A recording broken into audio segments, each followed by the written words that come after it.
Mojave, played by Daybreakathon. Morningstar, played by Nerissa Rave. Cloudburst, played by Lord Rodon. Anxiety, played by Slippery Nos. And Jason, played by our beautiful resident thirst trap Noscavian.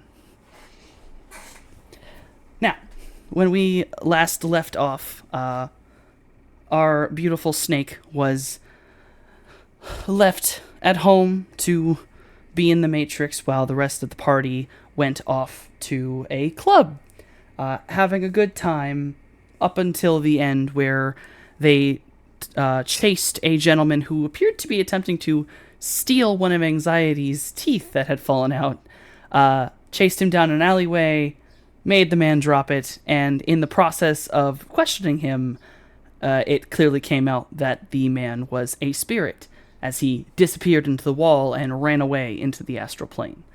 Mojave then conked out and ran after the man. Finn, Cloudy's lovely shark puppy, then ran into the astral after him. We'll catch up with them in a moment. Right now, we're going to wind the clock back to about 2 months prior with Morningstar. Morningstar, you wake up one evening to find a text message from 404, and it is very calm, very nice. Hey, kid, you ready to actually become a technomancer? I think that the response is, I'm on my way. And I'm already like grabbing things that I might need, my bag, my like comm stuff just in case, and like I just slide out into the night. I think I take Midori with me as well. Tuck him into my bag. Perfectly fine. He bundles himself up like a little volleyball and slides his way into your bag very comfortably. He's gotten much used to his much larger form after the flood. Yeah. She sends you a text message leading you to a address. Upon getting there, it on the surface appears like, as most things in downtown, some abandoned building, specifically an apartment building. But on the Matrix, you see that there is a very, very strong host here. A very heavily guarded host as well. The entire thing appears as almost as if you took an Aztec temple and decorated it in purples and golds with bats and butterflies everywhere. Tetris blocks and pieces being pulled out in multiple colors. 404 is sat out front, calmly just sort of waiting around, and when seeing you approach, she kind of stretches, puts her arms on her hips, and smiles at you. There you are. This is beautiful. Isn't it? Worked really hard on this one. Had to build this to cover up a resonance well. Well, I'm going to teach you about those today. That's not something you would have known about before. Okay. All right. Come inside with me. Huh? As I follow her, I will say, could I eventually build something like this for myself? Sure. It takes a good long time, and one of the only reasons I have this ability is I was around back in the otaku days. Does that ring any bells? Yes, otaku. Yes, otaku okay. is a very well-known term. It was before the wireless matrix existed. There were individuals who were basically the proto-technomancers. They actually needed something in their head they needed basically a jack to get in, but they were showing the resonance abilities even back then. And when the wireless matrix hit, suddenly there were others who were able to jump that gap, and 404 clearly was one of those ones who also was able to jump that gap. Which also leads her to be very old and very experienced.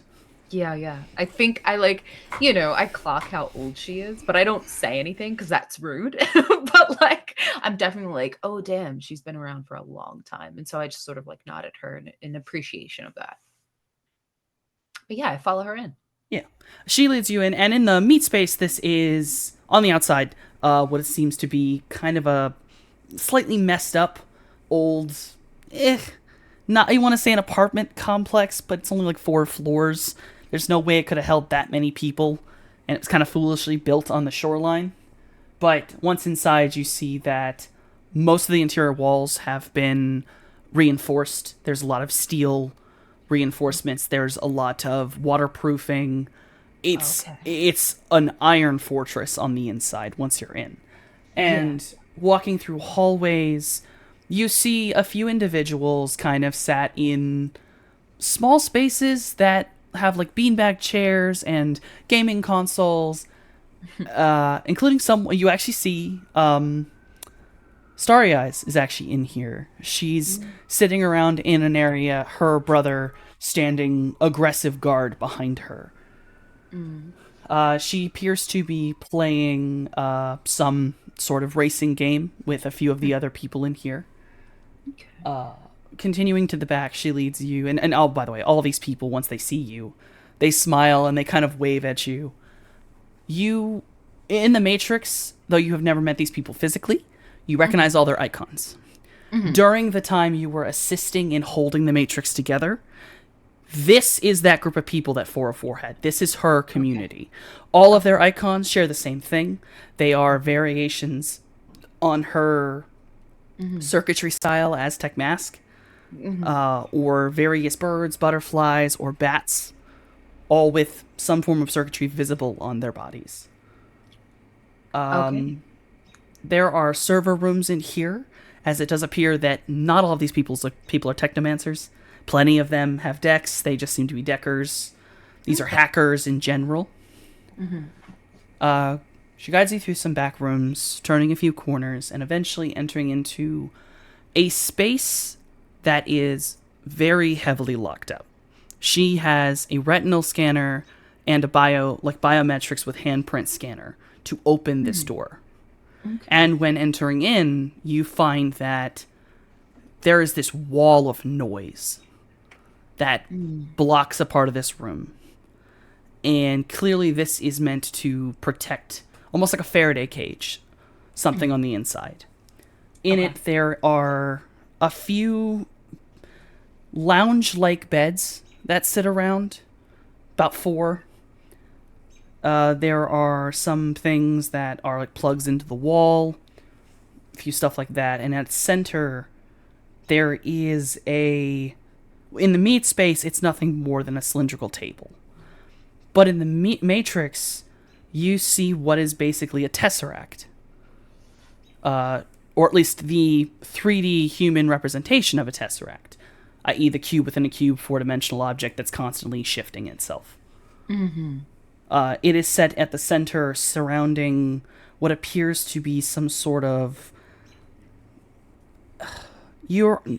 Your mind doesn't fully know how to describe this. It's like it's light and dark at the same time. This morphing ball of energy that is trapped within this tesseract-like object. 404 gestures to it, her icon laying on top of her, which is this goddess-like icon. And she points to it and this is a somewhat controlled resonance well. This is a way into a very special place. Okay. When someone is a necromancer, a technomancer. Basically. Yeah, basically, we're summoning the dead here, people. When someone is when someone is a technomancer, they have an ability to enter into what's known as the resonance realms and experience some things. You will never come out the same as you went in. It will change you. I warn you of that. It will change you. Whether that's for the good or the better, that all depends on you and what you take from it. But I can guide you in there. I can stay with you. Okay. I'm. The assumption is that you will be able to guide me back out, yes? Or is that something I must do myself? I can bring you back out. I can guide you back out at least. Okay. I would prefer not to have to forcibly pull you out, as in the past I have had a student leave something behind without anything in return. And it's difficult to go in and get it back. We're going through a process called submerging. Down there is not the same as the surface level matrix. Down there is something older, beyond, outside of any kind of full understanding. I want you to be very prepared. That is the dream down there. That is the openness. It is empty and full all at once. I can't warn you of anything specific because every time you go in, it's different. Every location you enter into, every doorway you cross is different. There is loose data, emptiness, roaming sprites, and maybe. No, certainly ghosts. And I'm not talking about just some sort of secret shadow. I mean ghosts stuck there.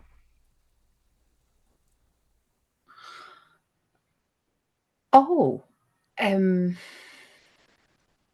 There's a lot more to our kind than just we have brains that can do what Deckers can do with some mechanics. I see. There's a reason that we were considered dangerous enough for mass execution.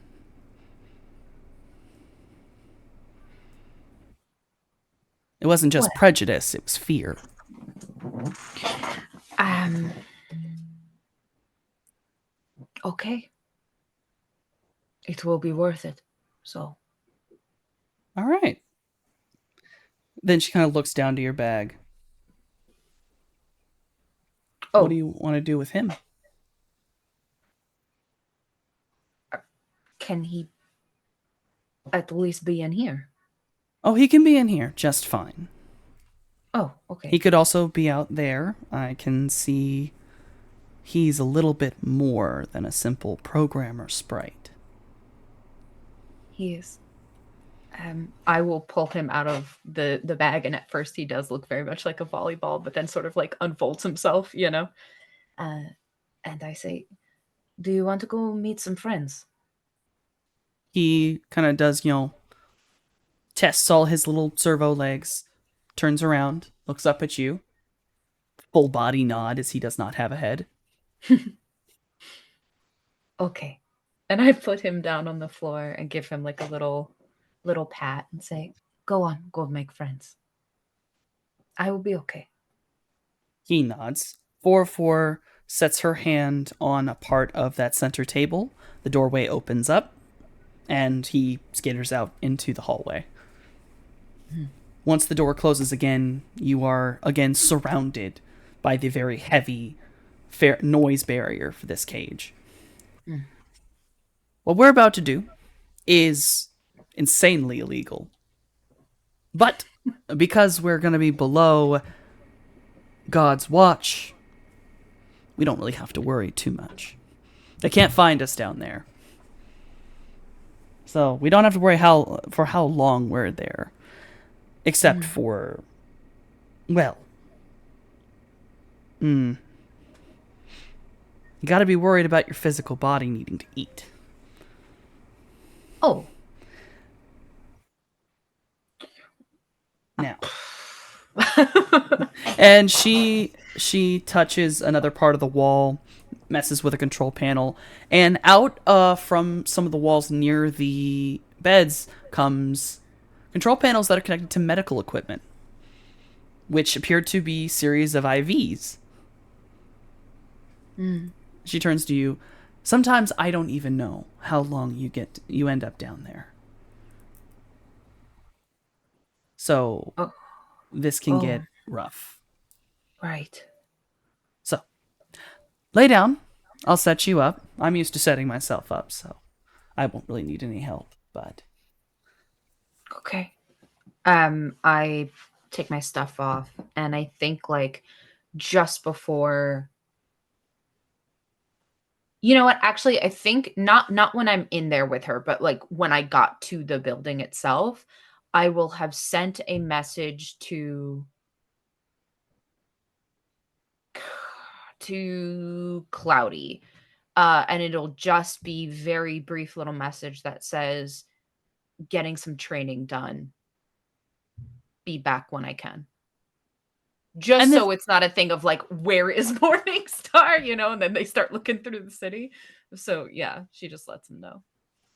We'll be waiting for you when you're done. Little We snake may or emoji may back. not be blitzed off our ass. Of course. Just sends a little snake emoji back. And then, yeah. And then back in that room, Morningstar will take off her things and it'll take her a second, but she'll figure out how to get her whole snake body on there in a way that makes physical sense. And then we'll get kind of cozy. Yeah. Settle the back.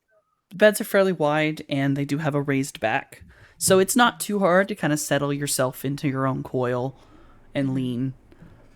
She sets up the IV, which small a bit of pain as it goes in, but once it's in, it's like being in a hospital. You watch 404 heads over, does the exact same. And as she kind of lays down, hands on her stomach, she looks over at you and says, "I'll see you on the other side." And as she falls asleep, she enters into her own, she's just her icon on the Matrix, and she waits for you to enter after her. Yeah, I think it takes a minute for Morningstar.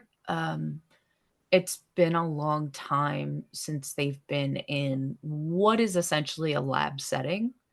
And so I think there's a little bit of nervousness and a little jitterness that she feels because of that. And her thumb kind of rubs up against, she has a singular bio tattoo and it's a barcode. It is her number. And she just kind of rubs it for a moment and then eventually closes her eyes and allows herself to drift so that she can end up in the same space as 404. Entering in the Matrix, obviously you are standing inside the host. This room is exactly as it appeared, except for the Tesseract and the Resonance Well. Now being the fully view and very bright, much more bright now that it's not muddled by the AR. Yeah. Star's like, no. It's like, ah! The light! Yeah. No, she's fine. Right as the Lost Ark moment. Ah!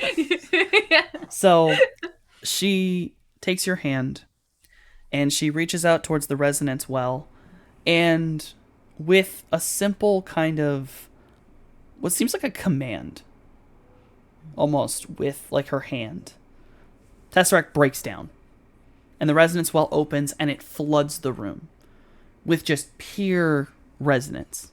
It is a moment in time where it's like being in sensory deprivation tank. Yeah. Your icon, your living persona seems to just vanish into this. You don't feel anything. You don't even feel for holding your hand. It's like you're just nothing. And then all at once, you seem to slip through the floor, through everything. And you end up in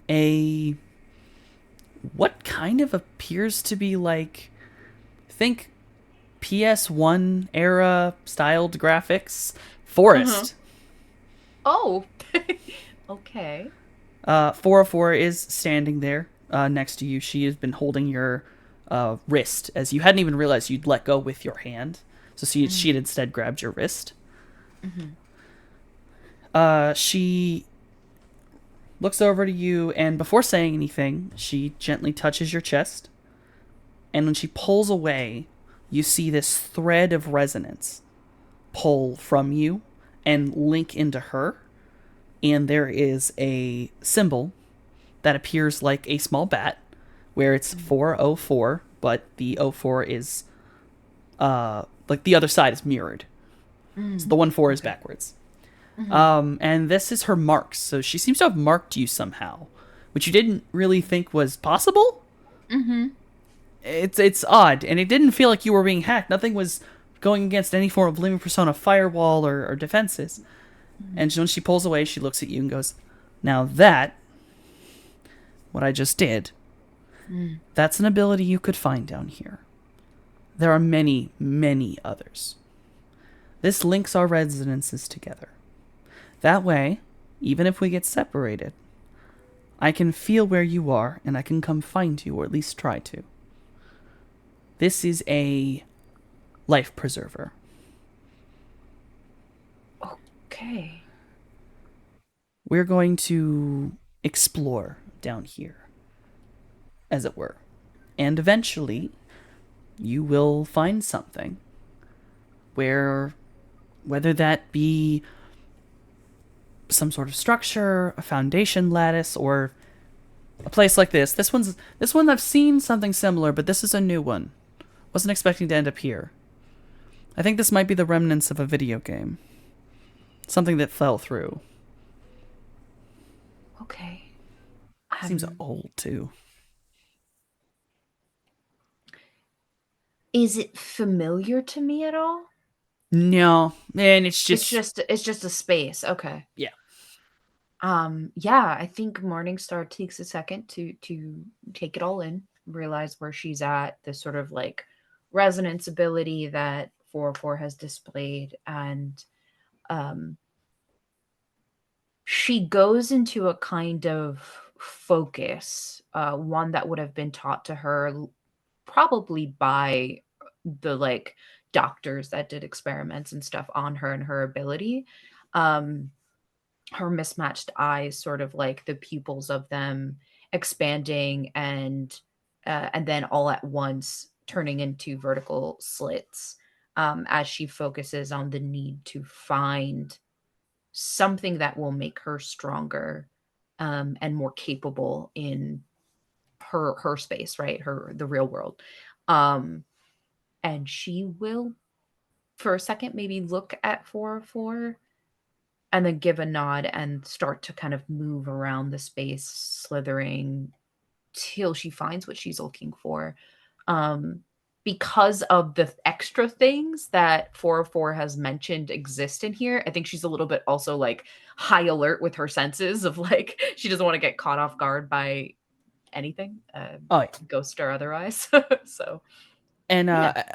as you're looking at 404, that time before you start slithering around, she shifts her entire icon and becomes much smaller, like a small little cyan butterfly, leaking ones and zeros and trailing in zigzag circuit board pattern. And she is floating there for a moment. You turn your head once, you turn it back, she's gone. Oh, good. You hear kind of more to you, not really around you as much as it's just in your head. "Don't worry, I'm still here. But you gotta explore on your own." Okay. Yeah. And you slither around for a little bit. You'll most of this place, it's those cheesy PS1 graphics, blocky. Some things aren't really there, as if they don't have collision. Some places seem to slip or fall. A few other areas are glitched out. No, nothing. And then you'll find a wall of light. It seems like lights and code like you've never seen it before. It's like you innately know that it's code, but it just doesn't look like that. It's ghost children. The ghosts are here. You're fine. You're fine. Keep going. There are well, funnily enough, there actually is Ghost a children? noise. There is sounds of what sounds like children. Yeah. Weirdly timed. Amazing. On the other side of this wall, you hear what sounds like children at a playground. Uh, okay. She's gonna bring her hands up and try to touch this wall of light and see what she feels. Morningstar is, despite being a technomancer, someone who's actually really physical. And so she kind of needs to use all her senses in this moment. So she touches the wall. Does she feel anything? Your hands go through, but there is a sensation as if you were pushing your hands through like a stream of water, like pushing your Oh, hands through a waterfall. okay. But there's no solid surface there. Okay. Yeah, I think in a very snake-like way, her tongue almost like pokes out a little bit, like tasting the air, you know? But she gets down really low and she then like just slithers her way into this wall to try to get past it to where she hears the sound of children. Once past the wall, the area you're in is utterly empty. It is light and it's much different than the PS1 graphics you just left behind. This is Yeah. hyper, like just real. This is like UV level, like Holy shit. Okay. in full hot sim VR, every sense known to man. You smell grass, you feel the warmth of sun. It's as if you're just there in real life. And utterly empty. It is a playground. And you can still hear children playing, but there's no one around you, no people around you. It's as if a sound is playing just over a loudspeaker that's not anywhere in sight. That's a little creepy. Okay. um she's not off put, but she's definitely like weird that there's no one there, you know? Um but she'll begin to go through. I think she probably goes like towards the park area. Like if it's, super her realism stuff. I imagine there's probably like trees and then like jungle gym sort of stuff. Um, but she heads to that area and like wherever the highest point is in this little park, she's gonna get to that area, just like slither her way up there and then sit for a second to like look around and see what she can see from that highest point. Oh yeah. As you climb up, the minute you're at the highest point, it's as if the sound just cuts. Mm. No sound. Completely silent suddenly. But you are at the highest point of this area. It seems like this is a playground in just a void of more playground. You just keep seeing it repeated and repeated again and again over anywhere. You just can't Okay. you can't see anything past that. And the wall that you had come through is no longer there. Ah, shit. Okay. Yeah. Well, if she sees more of the same thing, I think she's like, okay, well, what am I supposed to take from it? Um, I think the idea of it repeating kind of makes sense to her in terms of like coding, right? But it's hard not to be a little bit like weird, right? Like a little weirded out. Um, the wall being gone probably makes her a little bit more alert and anxious because in her head the wall was going to stay there and that was going to be her way out. Um, so she, takes a big breath and then slithers back down and is like, okay, what am I supposed to do? Um, yeah, she's like looking around for any breaks in the pattern, any extra thing that was added that wasn't there before. I think she like tests gravity a little bit, like we'll pick up a handful of grass and throw it and see if it falls down the same way that it would in her space, and is just trying to see and interact with the things around her long enough to know really what this place is and find what she needs from it. Doing your kind of various experiments, everything seems very normal. The only thing that's odd in this place is the constant repeating everything. And also that though there is there's sunlight here that you can feel, it doesn't feel directional, as if it was right above you, but there are shadows as if it was somewhere around maybe 3 p.m. They're all leaning to one direction, but there's no sun in the sky. It's endless and blue and clouded, but there's no actual sun. You slide around, and eventually, as you're looking for anything out of place, you realize that at a point when you get to the edge of the playground, it's as if everything seems to align. And this mass and maze that seemed random, there's suddenly a pathway through everything. It's straight through.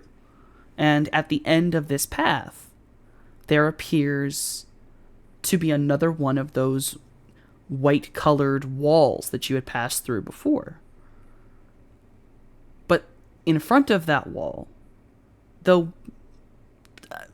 visually muffled by the shimmeriness of the wall, there is what seems to be a humanoid figure standing there. Okay. Yeah, no, definitely on guard. I think she like touches herself for a second and realizes she doesn't have any of her weapons, like it's just her body. And is like, ooh. So, but she makes her way towards this humanoid figure and says, hello?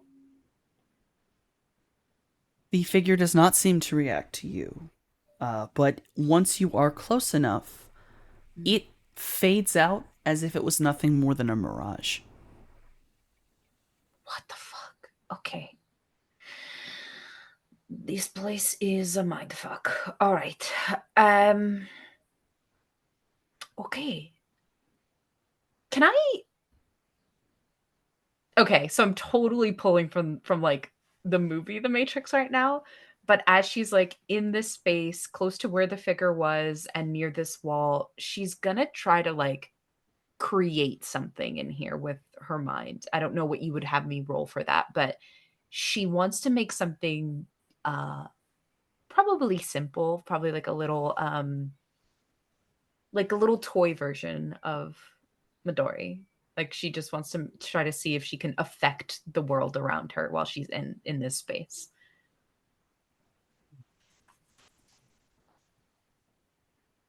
Give me give me a compiling test. Oh, okay. Where is compiling? Should be in your active skills. It is. It's right here. I found it. Please roll well. Did I roll well? I got a 3. All them dice and 4 what? But I got a 3. And for what?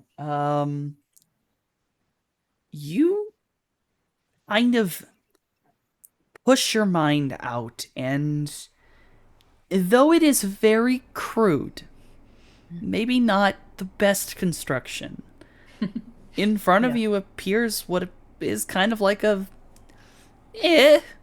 like baby's first Blender 3D model of Midori.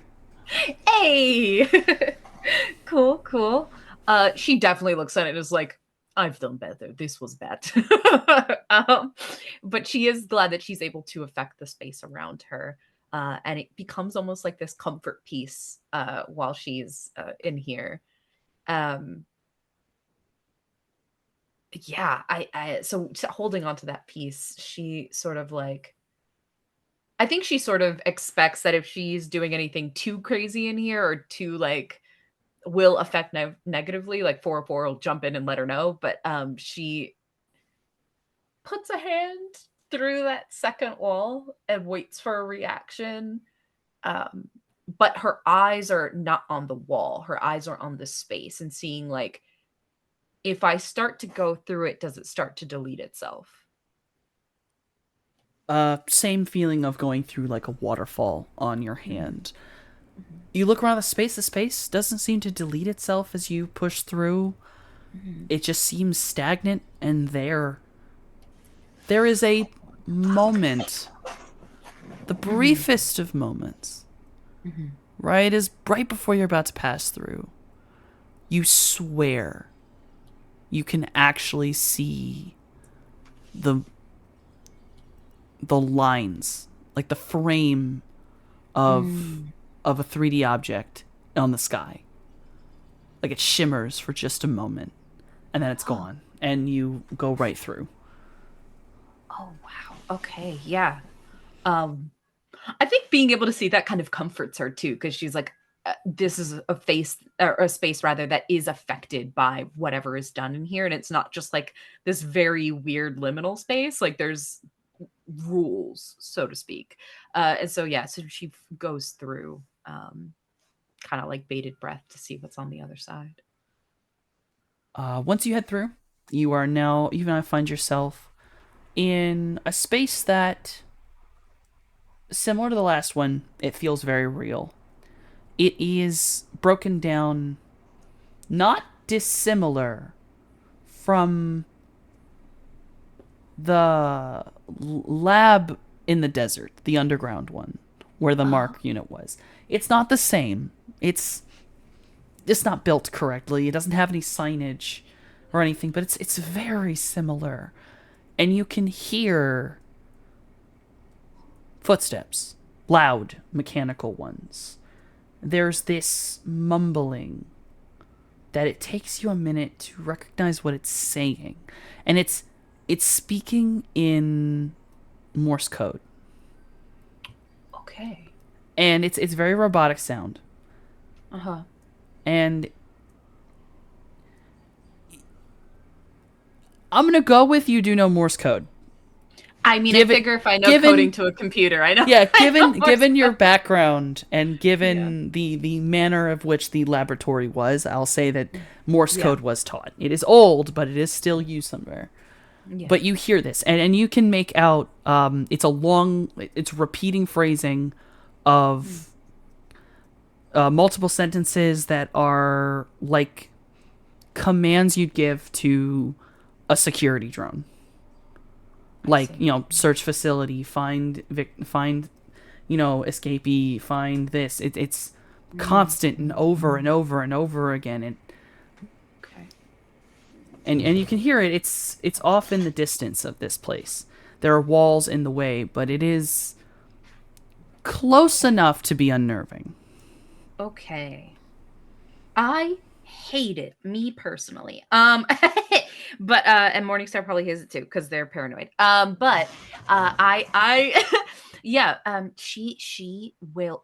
Are there like, I'm assuming there's like pillars and stuff sort of similar to that lab. There's like places to Yes, duck behind. yeah. Cool. There's pillars and walls and plenty of places to hide. Cool. So she's going to go. Okay, before I do that, is it a similar layout to that lab in terms of like the many floors and like at the center was the elevator type of thing? Or is it like that's closed off to me? It's just like this particular space. It's similar, at least in like the center floor idea, like the one floor you Hmm. were on that was offices, where there was a elevator at the center and then space that went out around you. It's almost like Okay. someone haphazardly or half remembering mixed like the cubicle office floor with the laboratory floor. Okay. Okay. Yikes. Cool. She is going to move forward, but she's going to keep herself like, it's very it's almost silly, but she's like, she ducks behind a thing, is listening to the sounds coming from the droid, and waits till it gets to a point where she feels like it's not necessarily farther away, but just in a different direction than where she needs to head to next. And she's gonna like slowly make herself forward, ducking behind things and slithering, to avoid the drone because she doesn't want to have to fight this thing in a space she doesn't completely understand. Um, and the warning that 404 had given her earlier. So she's just like trying to make her way forward to where she thinks is not necessarily the elevator, but maybe the lab or like that center space, you know? Um, yeah, she's moving forward, trying to be a sneaky snake. Yeah, you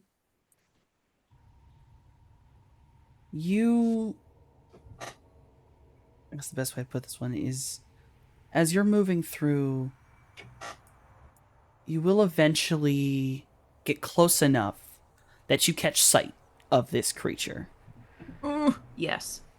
It appears in a guise of kind of geometric. I guess the best way to think about this is if you know what the classic Cylons used to look like from Battlestar Galactica. They are large, kind of hefty robots with a single slit where their eye would be and a red light that goes back and forth constantly. This is like that, but a bit more sharper. It's not, Scary. yeah, it's not fully formed. It's like there's parts of its body that are missing. Ooh, I hate it. I just looked at an image of it. Yikes. Okay. Yeah, that's freaks her out a little bit, and she's like, Jesus. The parts of it that are missing, is it like weapons parts, or is it just like random blocks of its form missing? Random blocks of its form are missing. Ew. Okay. And the more you look at it, the more you pay attention, it's like you can see. And you recognize the code. This is like looking into a host. You know what this is. And it fills you with an immense amount of dread. This, though damaged, though messed up, maybe it's just a replication, is a black ice program. This is a security program. Black ice are security programs that are killers. As in, they can kill you. Meat space wise, from the Matrix.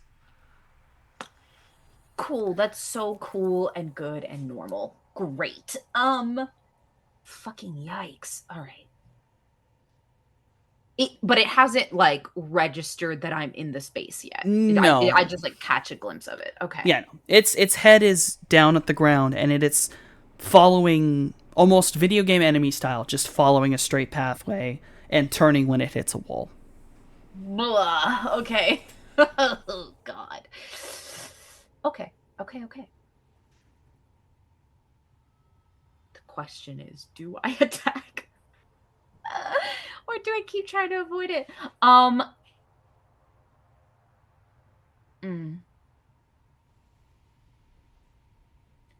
I don't even know. You know what?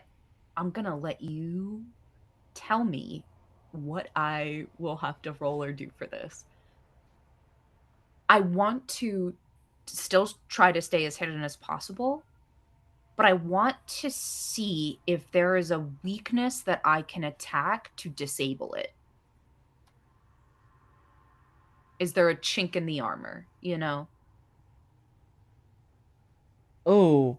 Give me a second. Uh-huh.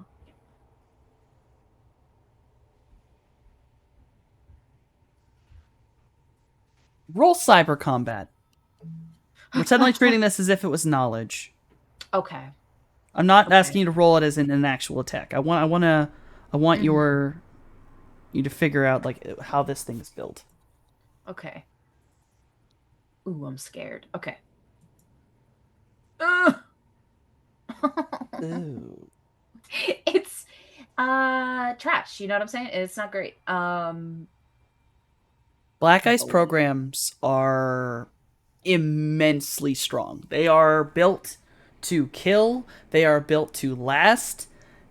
Some black ice programs are actual AI, not just coded computer, like are Yeah. able to fully function and think, which is horrifying, but it is possible.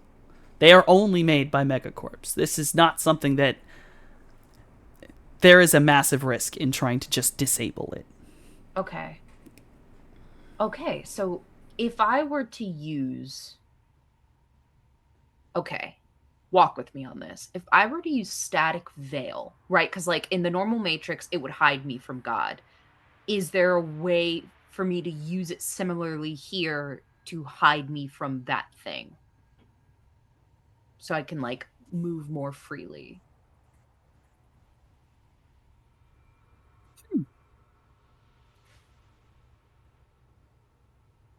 Yeah. Okay. I will roll static veil. Oh shit, at what level? Fuck! It's been a while, y'all. What's the like least but effective level that I can roll this at? Is that 4? I don't remember. I mean, you can run anything with a level from 1 to, I think, if I'm not wrong, 12? Well, I certainly don't want to do 12. I will do I'll do 4. All right. Something with substance but not too fucking crazy. Okay. And then I'm roll gonna your fade. You're fine. Okay. Cool. Yeah. You put up a static veil around yourself. Far as you know, this should hide you from. If you can hide from God, you should be able to hide from most things. You assume. Okay, okay. Well, we put up the veil and we fucking pray that worked. And I'm gonna test it. I guess it's not really standing, but lift my body up a little higher so I'm not crouched behind a desk anymore. Uh, and I'm gonna start kind of moving. But my eyes are on this thing because I don't want it to like surprise me. So I'm moving, but I'm peeping at Yeah. the same You time. you stand up. You start moving. Watch it carefully. It seems to continue a path, though you do notice that it is random. It is not going on a preset path. It is simply forward until wall. And there doesn't seem to be a real, it's almost RNG whether it goes right or left if it hits a Okay. T. Okay. Yikes. All right. Well, with that being confirmed, I guess we're just gonna keep it pushing. I'm thinking what I want is in the lab, so I'm gonna head in that direction. Since this is just like cubicle office area. All right. You quickly move your way over to a lab area. Okay. It is kind of messed up. It's like one wall is replaced with like the cubicle walls, so you kind of see in, while the rest Mm, of the walls are still the high concrete. yeah.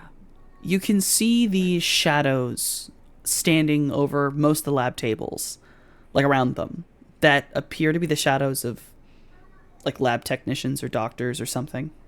Mm-hmm. They're moving in like miming, Hmm. performing things. There's no Okay. speech, there's no sound for them. They're just sort of these faded things. Like echoes. Yeah.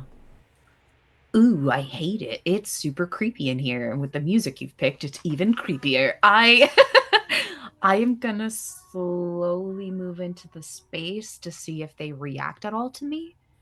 Um, so yeah, I will fully enter the lab, but just, carefully, cautiously. Uh, you go to enter the lab. There is a what appears to be like it's not a. This looks like someone who doesn't know how these things work built this place. It's a Okay. breaker box of all things instead of like some kind of key or Yeah. card reader. It looks like a breaker box. Jesus, I should have asked Jay about circuits in this way. Okay, yeah, bro, I don't have much of a fucking choice. You're gonna have to deal with it. Yeah, I will go to this breaker box and I'm gonna look at it and what am I seeing? Like just a Uh, series of flips and of switches or like as you reach wires? for this breaker box, there's Mhm. see switches and wires and things everywhere. No wire management on this. This thing is things are plugged in every which way. There's no organization, and you swear every time you blink, the colors are shifted. Why didn't But anyone invest in a zip as tie? as you reach for it, though, you feel this pull on your hands, like as if the skin of your hands kind of feels like it's tugged. You shrink away immediately at the feeling, but it's not that it hurt. It's like you were being drawn to touch the item. Yeah, I think she has a moment where she's like, but she's here to gain things. She's here to get better at this. So she puts her hand forward again and allows her hand to be tugged into whichever direction of this item that tug brings her towards. As you reach forward and feel your hands pulled, you grab onto the box, and you're suddenly very aware of the resonance in your own body and the resonance in this machine. And it's like you're suddenly very aware that your skin is conductive. You know suddenly that your skin is not a barrier. It's a connector. And as you reach to touch this machine, without plugging in, without fighting through the wireless, without fighting through anything, you just see it. You matrixly, you know what this machine does and what it is, and within moments, you've flipped every switch and the machine just opens. The doorway opens, and instead of opening to the lab, it opens to another white wall. And you suddenly feel very exhausted. Your body is tired. And the little cyan butterfly floats past you and through the wall. Yeah, I think she takes a moment where she takes a couple breaths as the exhaustion hits her. And very briefly, she looks back at that space and that moment of understanding that her skin is a conductor rather than skin. Her scales go that rainbow hue that it does when she feels heightened emotion. But it is now with this understanding of she is a constant sort of electrical pulse, right? And I think that's when the moment of relief of understanding what she is settles into her, and then she follows the butterfly into the white wall. You follow the butterfly into the white wall.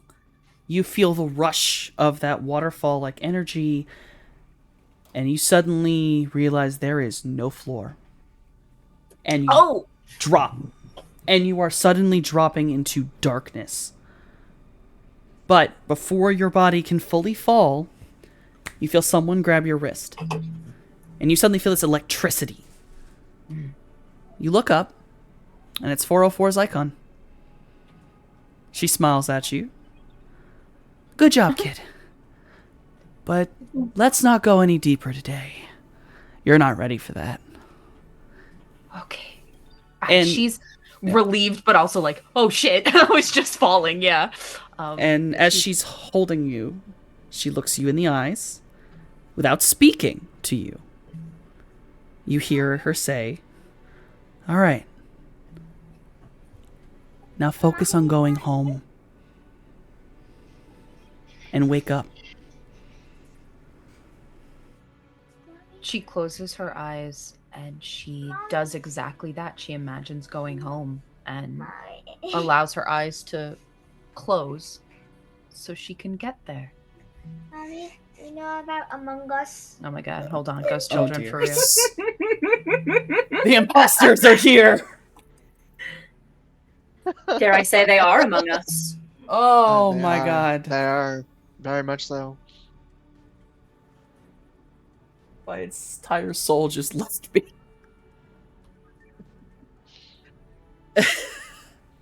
Oh, God, I love the ghost children of the foundations. There's no place like home. There's no Took the place words out of like my mouth. home. Yeah, actually, to be super sappy about it, I think she thinks about her little Shadowrunning crew, and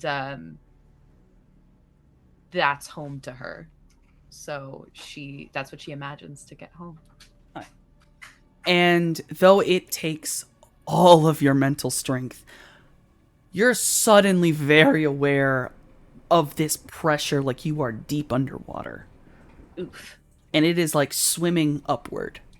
But eventually, you're able to climb your way out, and you feel the stability and the calmness and familiarity of the regular Matrix.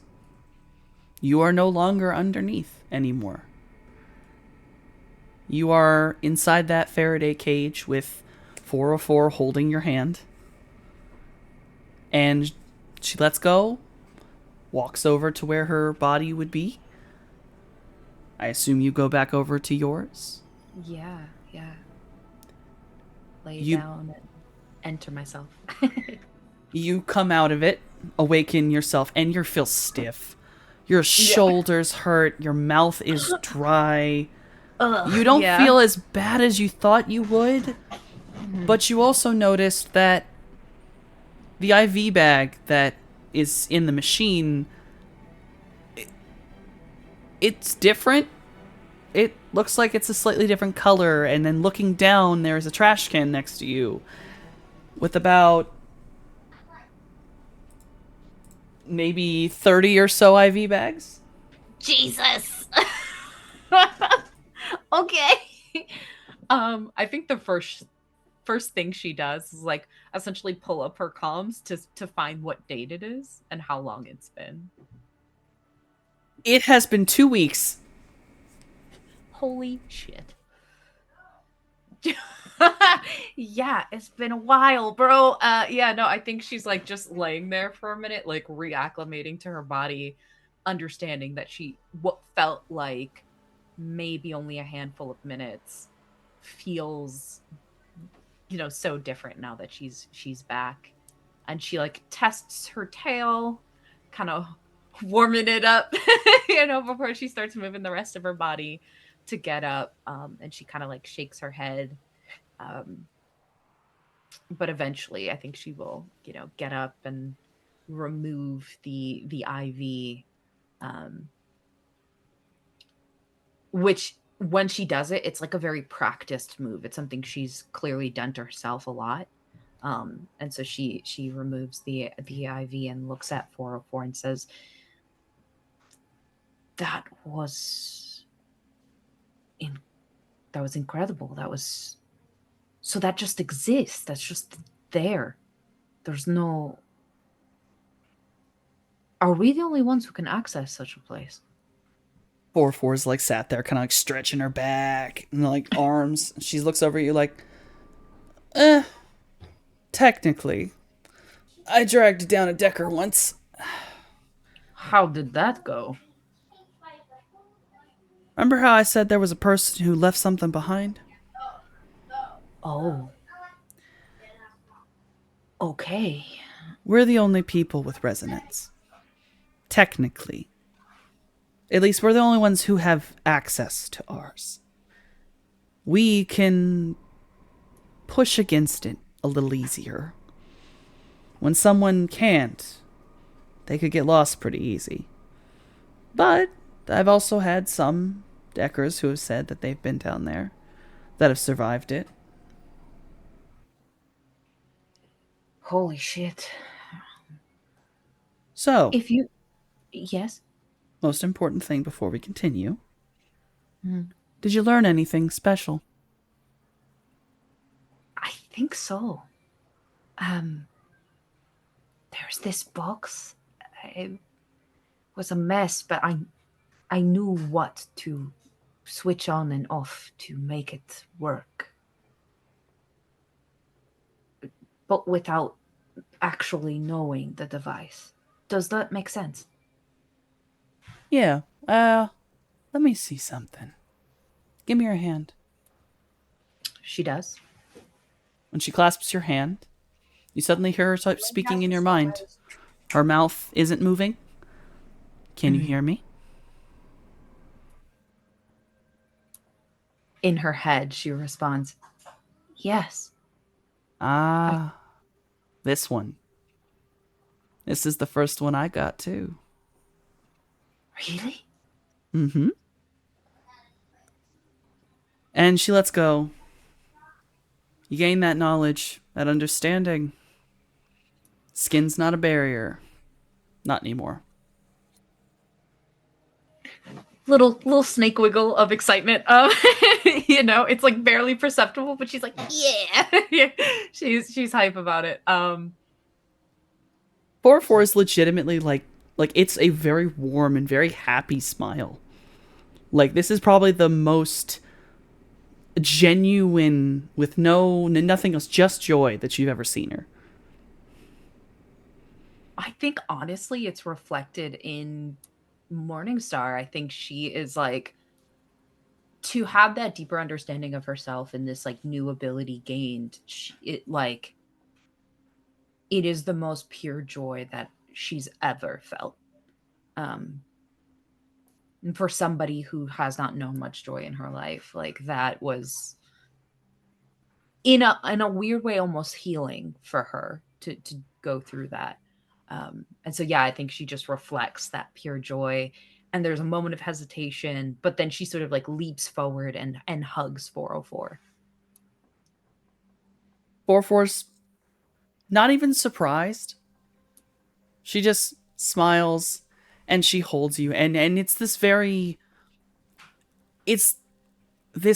practiced and well known to her motherly hug. Which makes sense, given... Yeah, she's a mom. Yeah. Yeah. I think she's so happy and so excited. But then she says, I can come back here, right? Here to Learn the something compound or underneath? Oh, underneath to learn more. Well, you can go underneath. I'll never stop you from going into the resonance well. You just have to ask me. I protect this one pretty harshly due to me not to lose anybody. Mm-hmm. But be aware, it takes a lot to go down there and come back with more. A lot, and it will take a lot out of you. I'm sure you're riding on the high right now, but trust me, you're going to go home, and you're going to sleep for almost a few days after this. Okay. So, I won't stop you from coming back, but I'm not going to let you go that deep again. Because you're going to go down there, and you may be down there for longer than just 2 weeks. Okay. Okay. Thank you. You're welcome. I'm gonna go see my mom. That's a good idea. I'm sure she'll be happy to see you. Yeah, I think there's like a final, smile of goodbye before Morningstar leaves to go collect Midori and leave this place, leave the compound. And her intention is to go see her mother. After, you have this wonderful moment, you come out into the hallway, walk to the main room, and you hear pretty thumping EDM music. Come around the corner, and Midori is currently battling someone in DDR. Amazing. I let him win because Midori is the best. And then I say, Midori, it's time to go. Come. Once he's excited and he runs quickly over to you, he jumps up and immediately turns into his little volleyball size. Put him in my bag. I wave goodbye to the others, and then exit the facility. You exit the facility. You eventually, get in the car thinking, oh yes, you're going to go see your mother. Mm-hmm. And about the time you enter the car, you realize you may not be doing that immediately. 404's warning was not in vain. Mm-hmm. You are exhausted. Okay. You can barely keep your eyes open. You end up heading home, and you pass out for about a day. Cool. Yeah. But after the downtime, you are fully able to go see your mother. Is there anything specific you would like to do with your mother? Is it... I think to, like, partially to check on her because like the flood happened and stuff, and just like make sure things are good.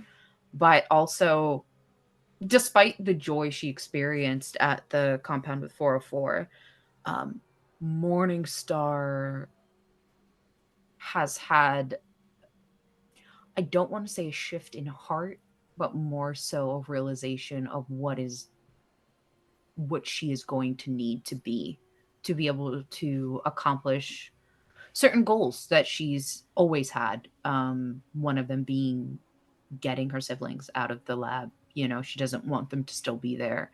And so she knows the best way to do that is to get resources, and she needs the best of the best. And so this is essentially the conversation of, I want to join the Loki Sons.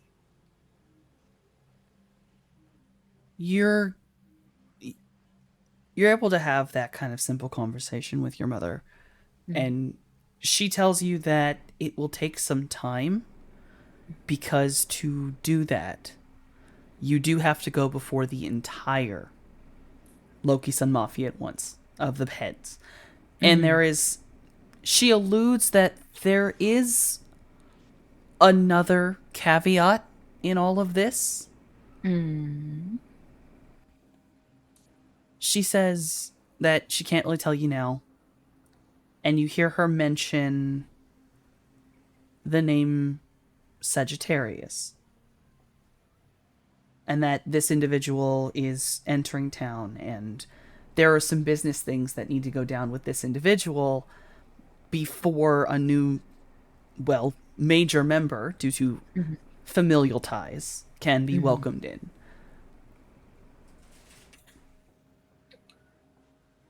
Do you need my help?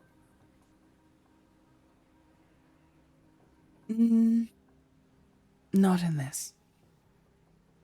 This is...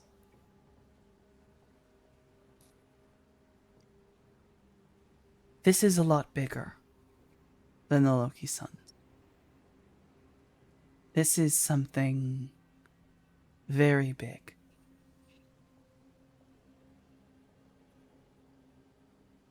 Okay. She says okay. Her mind is already trying to like search the matrix for any clue of who this person is. But she says okay to her mother, and says, but after that. After that? Absolutely. I'll bring you before the others. I don't think any of them will have any issue. I'll make sure of that. Okay. Let me know. I will. She will give her mother a hug. You will get very tight snake hug. And then I think if she sees the other lady, that's usually with Lotus. her- Lotus, yeah, if she sees her, she'll give her like a kind smile, and then slither her way back home, with the full intent of finding out who the fuck this Sagittarius situation person is. Of course. We're gonna say that to reconvene everything, we're gonna say that heading back to the home during this span, you have spent over a month attempting to figure out any information on Sagittarius. It has been insanely difficult, given that is a star sign, and is used basically everywhere on every blog imaginable. But in relation to organized crime, though it's not Sagittarius specifically, you do come across a post online. It's kind of written conspiratorially, but you've found that sometimes those are more true than anyone really gives them credit for. You find something for Zodiac, spelled with a Z, and there is a very quick massive correction early on in the post, putting an X in front of it instead. This group, known as Zodiac, is massive.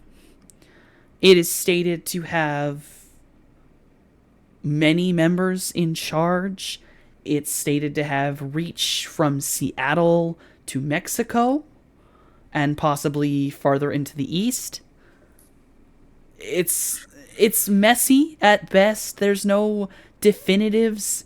All of it is talking about its members taking on, like, you know, the names like Aquarius and Sagittarius and all the zodiac names, and then there's reference to what that you gotta kind of look up after you see it. Okay. Yeah. The name Ophiuchus. Looking that up, you find that it is a constellation in the sky that does sit along the zodiac line. It is a 13th zodiac sign, some would say. Oh. It's not generally recognized, but it does lie in between two of them. It's just not as even as the others. Oh, shit. And the rest of it's kind of a mess. The guy goes from some useful information to then screaming about shadow governments and bank accounts being a scam. Yeah. Fair. Cool. I looked it up in real life. The serpent bear, don't like that. Yeah. I've also come across an interaction actually where Zodiac made a comment to me directly early on when I had first made those videos of T and I handling some of previous enemies. They had made a comment. I'm fairly certain it was something like I see you, or like something of them like catching me in the act of doing things through the Matrix. So I am nervous. But okay. I make like a little, almost like a little secret hidden file of all that information. Tuck it away for somewhere later. But I am home, I'm assuming. Yes. So, yeah. You've spent, all this time. You finally get this little bit of information you have. You kind of come out of it, stretch in, and you're like, Yeah. I can go for some water. Yep. You get up, Midori's like looks up sleepily and then just kind of settles back into his charging port. He doesn't feel like getting up.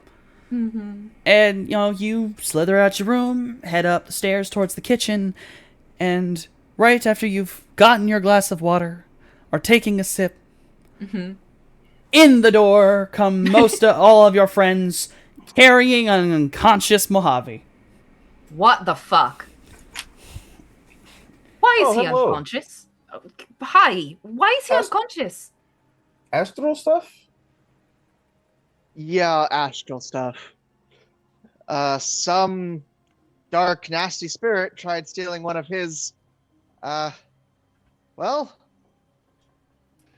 teeth that you've just been leaving around. Like you falling out. You've been leaving teeth. Why are you shedding teeth? Is that Good normal? question. No. Okay, not normal. Okay. He'll Is give he you okay? a big smile, and it's like, so you used to have like the two fangs, and then like normal fucking people teeth. Okay. And now it's just the two fangs, and then shark teeth. Okay. In her mind, she's like, how does he keep getting hotter? What's happening? Like in the back of her head, she does not say anything, it doesn't cross her face, but in the back of her head, she's like, he didn't need those extra teeth, but she's like, okay, that's fucking weird. I don't know how to handle that. Is Mojave okay? I mean, I know he's doing astral stuff, but like, I've no clue. He seemed alright when he left. Um, that night I sent Finn to go keep an eye on him. Oh, okay. So he's not in there alone. Okay. No. And flash over Yeah. to the astral plane. Mojave, you went running off into the sparkly astral plane after this thief, quickly realizing that behind you are the excited, at least front wing falls of Finn. You have a companion as you rush through the astral plane. Yeah, and high key, I'm not rushing through the astral plane in form of myself. I am full mask mode. We are following this guy covert style. There's two sharks, I guess. We're just two spirits of the area. We're just vibing. Don't worry about it. Don't look at us. No, we're just having a playful little race here. So you start vibing through the astral as a shark.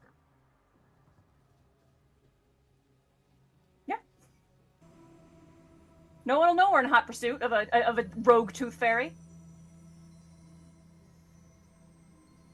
So, you go chasing after the tooth fairy. You see him and what appears to be another spirit, rushing through very quickly, flying back to where they belong throughout the astral. You do your best to follow covertly, but you are moving very, very fast to try to keep up. Mm-hmm. The focus is more on keeping up than on being covert. Right.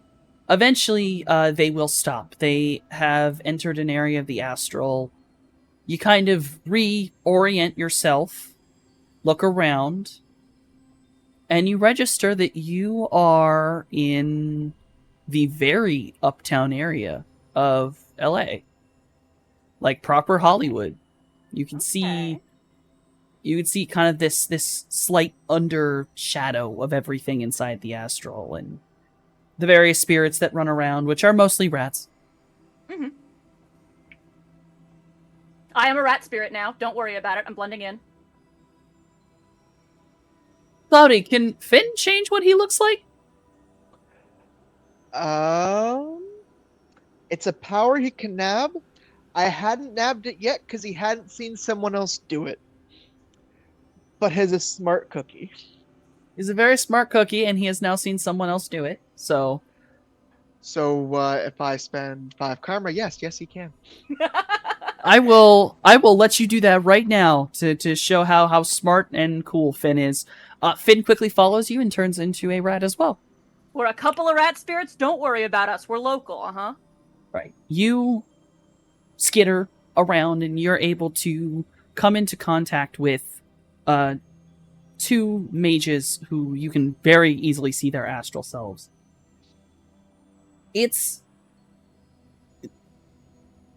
You kind of try to... Obviously, you can't hear them talking. You can't manifest like that. I don't believe you... I think Finn could, but I don't think you can, Mojave, if I'm correct. You can't teleport. Yeah, I'm just, astral projecting right now. But you are able to memorize the mages. One of them you have seen before. You have seen her before because she only ever appeared in front of you once. And it was farther away, but you remember because that was not a comfortable spirit to fight. Mm-hmm. One of the mages is Bloody Mary. Uh-huh, yep. She's in the city right now. Okie doke. The other mage you do not recognize. But you now have him pretty pinned down. If you were able to see him again, you'd be able to recognize him. Okie doke. But yes, the most important information you can glean is that the blood spirit that had taken the other with it, the air spirit with him, was Bloody Mary's. Bloody Mary's in the city at this very moment in Hollywood. Okie doke. Yeah, I'm sticking around just long enough. I'd like to get a general sense of anything I can possibly glean from like looking at their auras, like emotional state, like anything that could allow me to guess, like A sensing. yeah.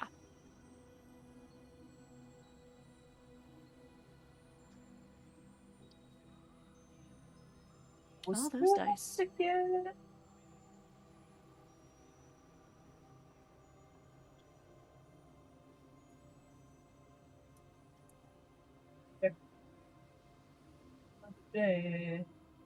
Yeah, you can. You can get someone's emotional state. Bloody Mary is furious, and the mage is very afraid. And he is missing his leg. Oh, It is a fake leg. okay.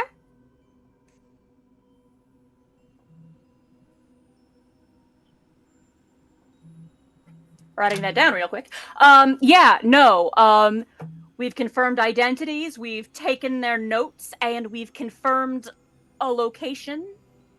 I am confirming the location as much as is possible in the astral. Yes.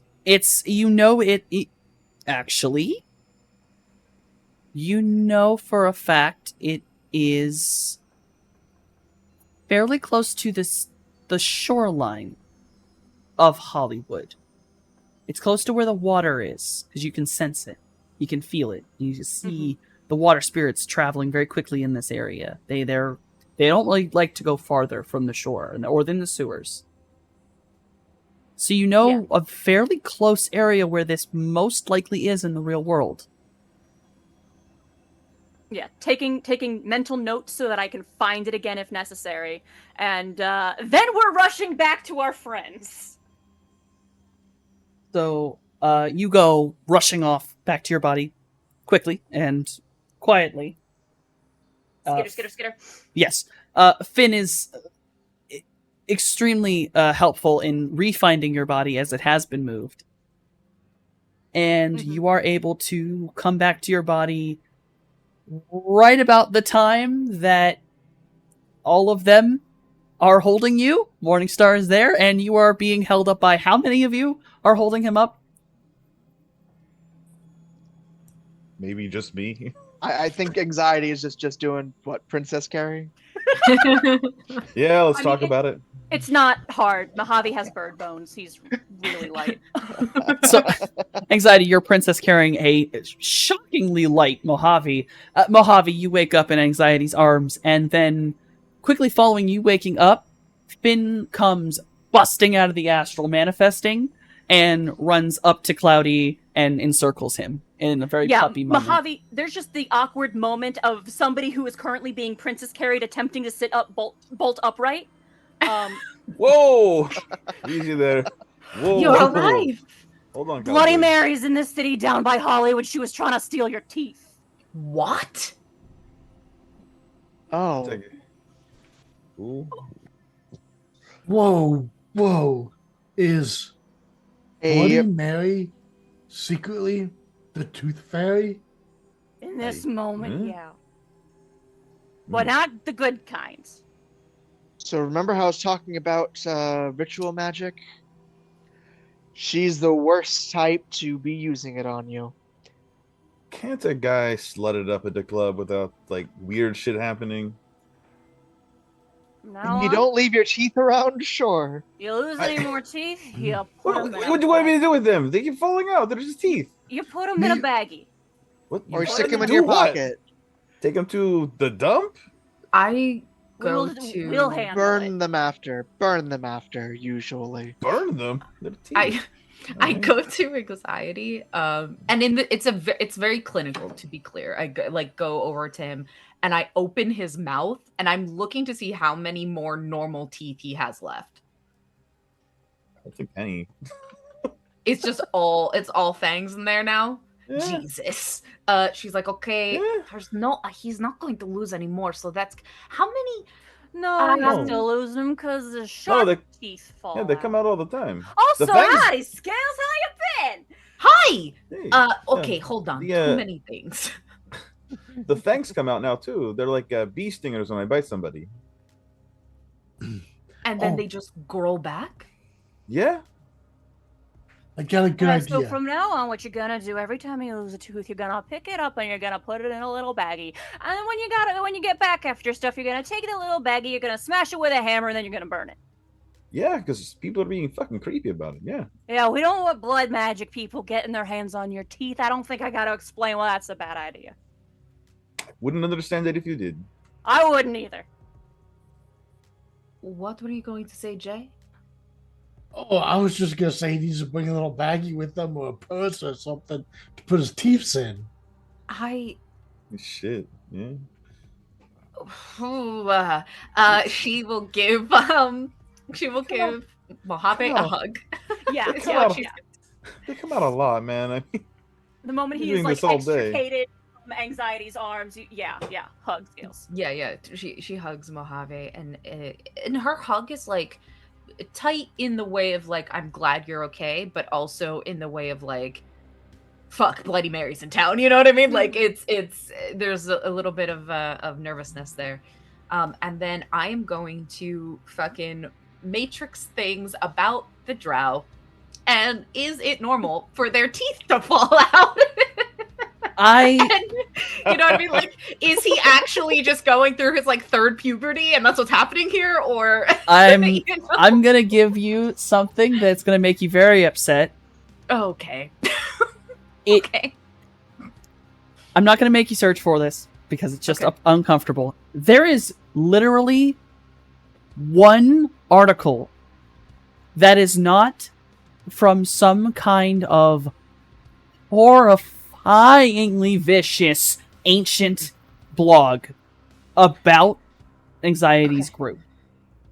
Like, it's like one news article talking about, like, scientific journal news article talking about a new group of elves appearing in I believe it was Tirnanog.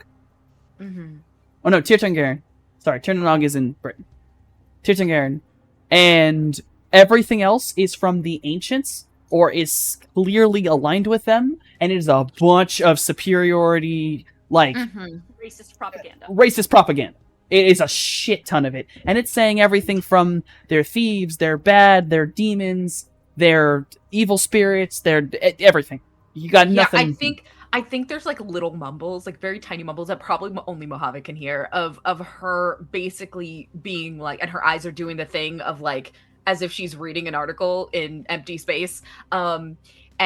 Where she's very much like, of all the racist things, not one of them could have checked out the body. My God, you know, like she's what the fuck. To try to help put Scales' mind, I don't know if ease is the right word, but I will give Anxiety's aura another astral once over, specifically looking for traces of Avira. A setsing with a much lower difficulty to find this. Oh. 5. There is Hey. absolutely traces of Avira in him right now. Mm-hmm. Like, it is, and uncomfortably for you, it's not a possession. It's not some leftover. It's ingrained in him now. It's inside his soul. I like to imagine the colors coalesce a little bit around the mouth. Yes, the mouth and the heart. Yeah, Mojave just sort of hears the mumbling and just sort of pats Scales on the shoulder and just like, no, it's not. Remember how he went swimming in spirit shark blood? Yes. Yeah, it's having a bit of an effect. Is it Oh. like terminal blah blah or like I what is mean, a I doctor don't- blah blah? I don't think so. Like, Oh. yeah, giving him another medical once over. I believe will last say right time- now, sensing that high, he's medically, he's fine. Oh yeah, no, you're in perfect health. Thank you. All right. Yeah, you're just a little Uh, bit shark spirit now. All right. A little bit. I mean, when I was in there, I swallowed a lot of blood, so yeah, it makes sense, I guess. Okay. Well, So no, it's not normal, but he is fine. It's not. I mean, is that a problem? Is it a problem, anxiety? I feel fine. Apparently, it's a problem. I leave fucking teeth everywhere. Yeah, that's a bit of a problem. Yeah. No. Like, when there's a blood mage in town, yeah, leaving bits of Well, now I know. I didn't Yeah. know. I didn't know. All right. I can I have didn't a want you guys to think I was a crackhead. Sorry, Jay. What? I can have a little drone follow you around and collect your teeth. Fucking could you? Oh, nice. Tooth Fairy Joan. Yeah, could you make like a tooth fairy drone, please? Yeah, I mean probably. Oh fuck, you're my a real bro, buddy. concern is how many teeth Bloody Mary may have already. I mean, it sounds like she just needs one, really. So, less than that. I don't know. I mean, she does seem really angry. Well, She was really angry, and the other guy she was with, he was not having a very nice day. Oh wait, Well- so you actually like saw her face to face, and she didn't catch a whiff of you? I was a rat. Right. Yeah. Okay. I don't know, magic shit. He turns to look at Finn, and he didn't give you away? He was a rat too. Since when could he do that? Finn's just looking up at you, like, panting, and is just Come on, excited. show him. He's like, I am Good best boy, boy. good boy. Yeah. On Mojave saying show him, Finn will kind of prepare himself, and he disappears into the astral. And Cloudy, you watch as he turns into a bird. And with realistic form, he can just become a bird in IRL too. He then proceeds Okay. to manifest as a bird, because I find that entertaining. Oh, cool. So Yeah. everyone's just getting cool Learn shit. a new trait. So I don't think my shit's that cool. Flickers back and forth. It's kind of like, huh. You know what, Finn? Good shark burn thing. And he tries like scritching it, kinda, sorta. Once the scritches occur, Finn kind of like slips out of it, and you kind of all just watch him, like, the bird just quickly morph, and the shark just falls on the ground. cool. Jesus. He just he like gets up, like shakes his head, a couple feathers fall out, like. I think on anxiety saying he doesn't think his thing is cool, she like realizes she let that slip out of her mouth, and she see there's the face of like, fuck, I was speaking out loud. And then and then she goes, so I don't know if this is magically possible, but could she make clone of him with his tooth? Huh? I don't know. Whoa. Make another him, or grow another him. I don't Is it- think is that it- would be the purpose of It it. I is- don't know why she would. There's do already that. enough of me to go around. I have nothing to say to that. Well, I do, but I think it's against you. And, Jesus. normally, blood magic is can be used to enhance things, but usually, ritual magic with something like this can be used to say, scry where he is, Why would she want cast to? magic from wherever he is to literally explode his brain. Yeah, that's the word. Why does she want you? I'll just flex, kind of. Jesus. Maybe it's. I have no clue. Or I mean, he worst did go ones. swimming in shark blood, and she was wrapped up in the whole shark. Oh yeah, I did drink a lot of shark blood. Maybe she's like, "Hey, that's crazy." The worst thing and the arguably scariest thing is can cast some sort of mind altering spell from afar Yep, with one of those teeth. yep. Yeah, like I mean, remember the whole thing that they did to my people, Yes. poisoning them with the thing. Like we don't need that happening to anxiety. I agree. Yeah. Bad plan. Fully. Yeah. Very bad plan. Wasn't all that shark blood you guzzled down like related to some shark god or something like that? Oh, right. Yeah. Yeah, Yeah. you Yeah. were yeah. from the spirit. Right from the source. Yes. Maybe I'm just throwing ideas out here, but like maybe oh crap, what's her name? The blood lady? Bloody Oh, Mary. Bloody Mary. Yeah. Bloody Mary. Maybe like Bloody Mary isn't even interested in you, Liam. Maybe it's more like she wants your blood because maybe she could use you as like some sort of fuse or conduit to get to that shotgun thing. If you got enough of the shark blood that you're turning into a shark man. Dude? Yeah, maybe, Do actually. something akin to LeBay's blood for something. For some whatever rituals for some reason. Did we figure out how Vera was even able to become what we ended up having to fight? You did. I mean, they were feeding her people. That's what it was. The original reason that Avira was actually out and able to be existing was actually because they were hurting Labe enough that his seal broke, and she was able to escape. And also, they were feeding her people. And then they fed her people to make her even bigger. Well, maybe that is what she was angry about. The fact that mayhap she was involved in the planning to break LeBay's seal. Probably. Well, like, she was wouldn't real put it past angry in her. the moment just now. When the spirits came back being like, we didn't get the tooth. Okay. Well, then the good thing is she didn't get the tooth. That's a positive. What the fuck? Okay. Good question. Yeah. I mean, more importantly is the fact that she's in the city, and Mojave will sort of describe exactly where in the city she is, like, almost down to the building if possible. So, we might want to be careful for a little while. Right. Sure. Yeah.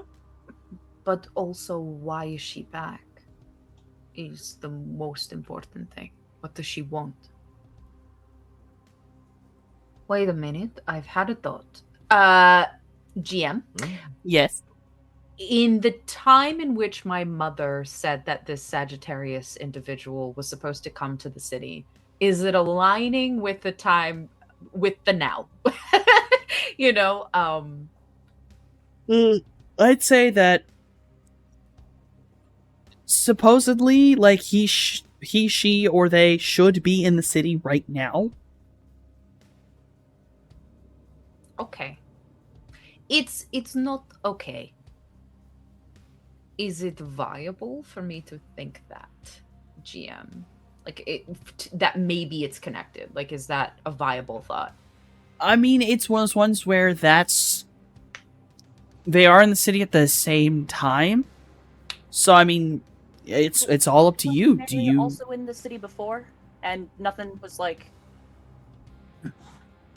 What? Bloody Mary's been around. True. Bloody Mary has been in the city before, and there was no mention of the Sagittarius. Yeah.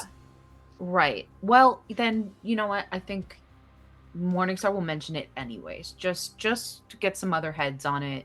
I spoke to my mother recently, and she told me a individual by the name of Sagittarius who's very important. Someone who is apparently involved in very big picture things that all of the Loki sons have to handle. Yes. Sagittarius is part of a group called Zodiac, which I guess makes sense. But Sure. They're here now at the same time. So I don't know, it might be a stretch, but maybe there is connection there. Maybe there's something. Liam will reach into his pocket and pull out a business card and hand it to Hand it to What here you is go. this? So you receive a business card. Oh my god. I didn't. Real estate. It's a real estate agent's card, and I wrote the name like shit in my notes. Okay. Oh my god. Mhm. When the business card, I think he said his name was Sagittarius, right? Or he worked for a company It had called it had Sagittarius. It has it starts with a Sagittarius. D. It's Oh. like God, I think it was like Daniels. But it's a D name. Mhm. It was like a Sagittarius like logo or something. Yes, the D is made up of the bow from Sagittarius. Oh. So the Sagittarius symbol and the D is the bow and arrow. And it's a real estate agency. I will say its location appears to be just outside of LA, in sort of the like where the condo used to be. So I like see. upper And we were near class- Hollywood. Yeah. So it's like upper class, but it's not in Hollywood proper. Yeah, we were near that area. Jesus. Yeah, no, she looks at this card and you see her scales. Normally, like in certain emotions, they go rainbow. In this moment, they go like a icy pale blue, very quickly, and sort of signify her actual like, oh no, And feelings. seeing that Mojave just very casually, oh yeah, Liam beat him in a dance battle. Yeah, not even close. In a dance battle. Can you describe this person to me? What did they look like? Yeah, he took off his gimp suit and bought me a drink. And I'll describe. What? I'll describe- What club were you guys in? I didn't It even was want to. a I didn't even boogaloo want to. I thing. told everyone there's no point to the dance battle. It wouldn't be close, and he just conceded. He just was like, "Fuck it." Took the gimp suit off, bought me a drink, gave me the business card, and had to go. Liam is so good at dancing. It's true. Cool. Oh my god. Okay. He he's walked up the side of a wall. she's trying so hard not to think about Liam dancing. She's like, nope. I want to put a slight extra thing for Morningstar because I did forget this in the description. Hey, thanks. Yeah.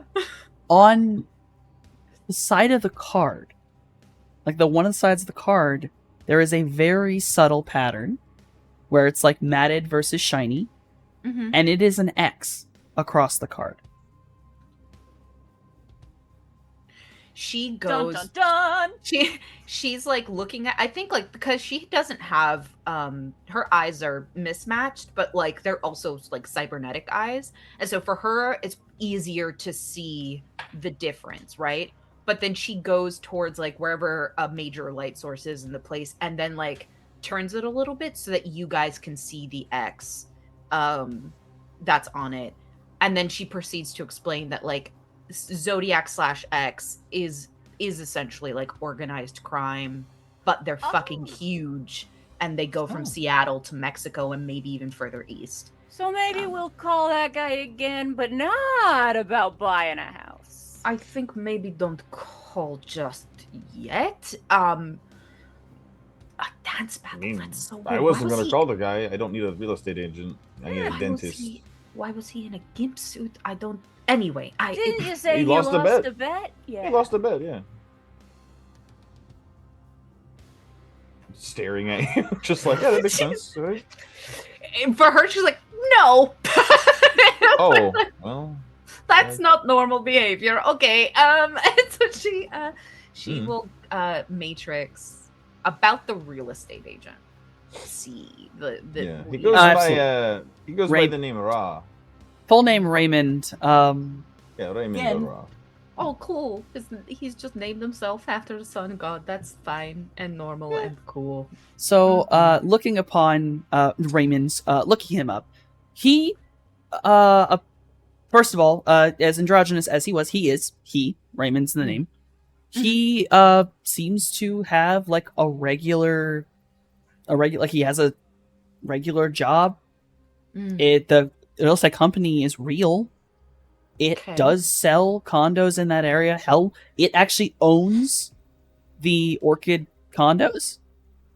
Oh. Like the ones you all were living in at one point, they actually own that and run it as property manager, and they sell those all the time. So he seems to kind of be on the up and up. Like there's nothing that makes it seem like this place is like a cover or anything. I think so. Her scales go from that pale blue to green, because it makes her a little sick because of that interaction that she's had previously with X/Zodiac. And the idea of them owning the building, she was like, they could have been watching me the entire time. Like they could have been watching us the entire time, and I hate it. Like it makes her feel so uncomfortable. But so the company itself is legit. It seems Raymond is just a real estate agent there. Yeah, So, he danced like one. so the,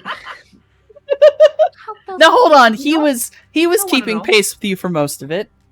Yeah, until I fucking blew his back out and he just gave up. He just folded in a No, lawn hold chair. on. Now wait a Expect minute. everybody to moonwalk up a wall. that's Man, true. That man That's folded like a lawn chair. You can't tell me it was close. Can't compete with walking on walls, that's for sure. Or this one, and I'll bounce the back of my head off my ass again. What the You watch anxiety just absolutely fold like a fucking pretzel and then come whipping back out. She does not know how to handle any of the thoughts or emotions that are coming through her or in this moment in particular, given she's a snake. So she's like, See, his one fatal flaw was having normal bones.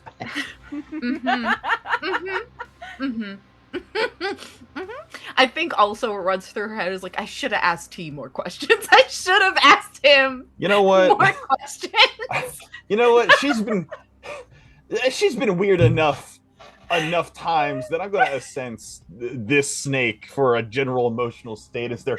Don't do it, please. Don't embarrass my sweet Sorry. She's been weird about it before, you know? I just want to see what's going on here. Morningstar, what is your general emotional state right now? Honestly.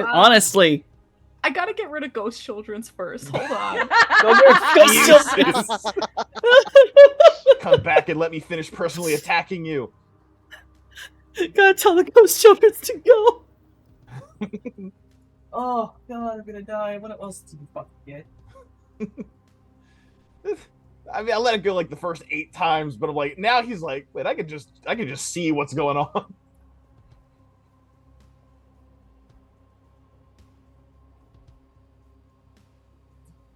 About Welcome them back. vibes. Yeah. Jesus Sussy snake. Christ. She's The sus as sussy fuck. snake. No, 100% she's sus. So the biggest emotion is confusion because she's not really accustomed to dealing with things like hormones, right? Like she doesn't really know what that is. So like major confusion, maybe a little angry. And then underneath all that is arousal. So she's just like, help me. It's like, it's panic. It's scarousal panic, that she's having right now. And she's like not looking him at all. She's staring very fixedly at this. He like did the bend thing and she's like staring at the card. And I don't know that you would see this in the astral, but like she flicks onto the matrix really quick and is busying herself reading articles about dogs and cats and how Just gotta have the brain bleach. Yeah. It's truly just like modifying your cat after an injury. Like that's the sort of thing she's looking for right now to just like get herself back on baseline. But she won't look at him. And she's looking at the card. And then she's like, right, Bloody Mary, Sagittarius, cool. That's really cool. I mean, fuck. Okay. I'm going to go to... Sure. my room. I'm gonna go to my room. I will see you guys in a Oh. minute. And she fucking disappears. While everyone else might be like, what are you doing? She's actually going to just sit down, take a few breaths, and then she's going to message her mother. And in a way, because I've had essentially like 2 months of downtime. I imagine I've gone to visit my mom a couple times just to see Yeah. how she's doing. And so in a way that would be like established code between us, I make mention that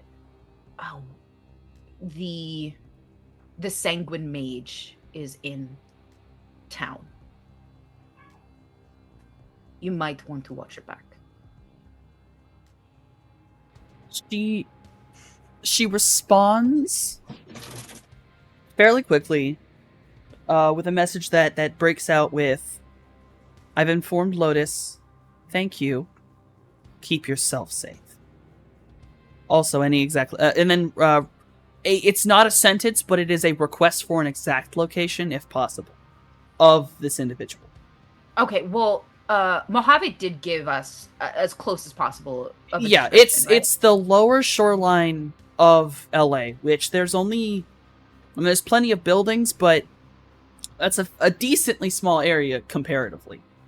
And Okay. like, I would have tried to find like a landmark to be like that building, that one. Yeah. I think I will give that location and any descriptions that may help sort of zero in to Mama. But then I will also say to Mama, "Hey, Mom,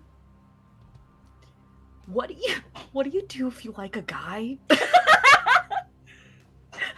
All right. I was gonna inform you of some info, but I have to do this. Your mother.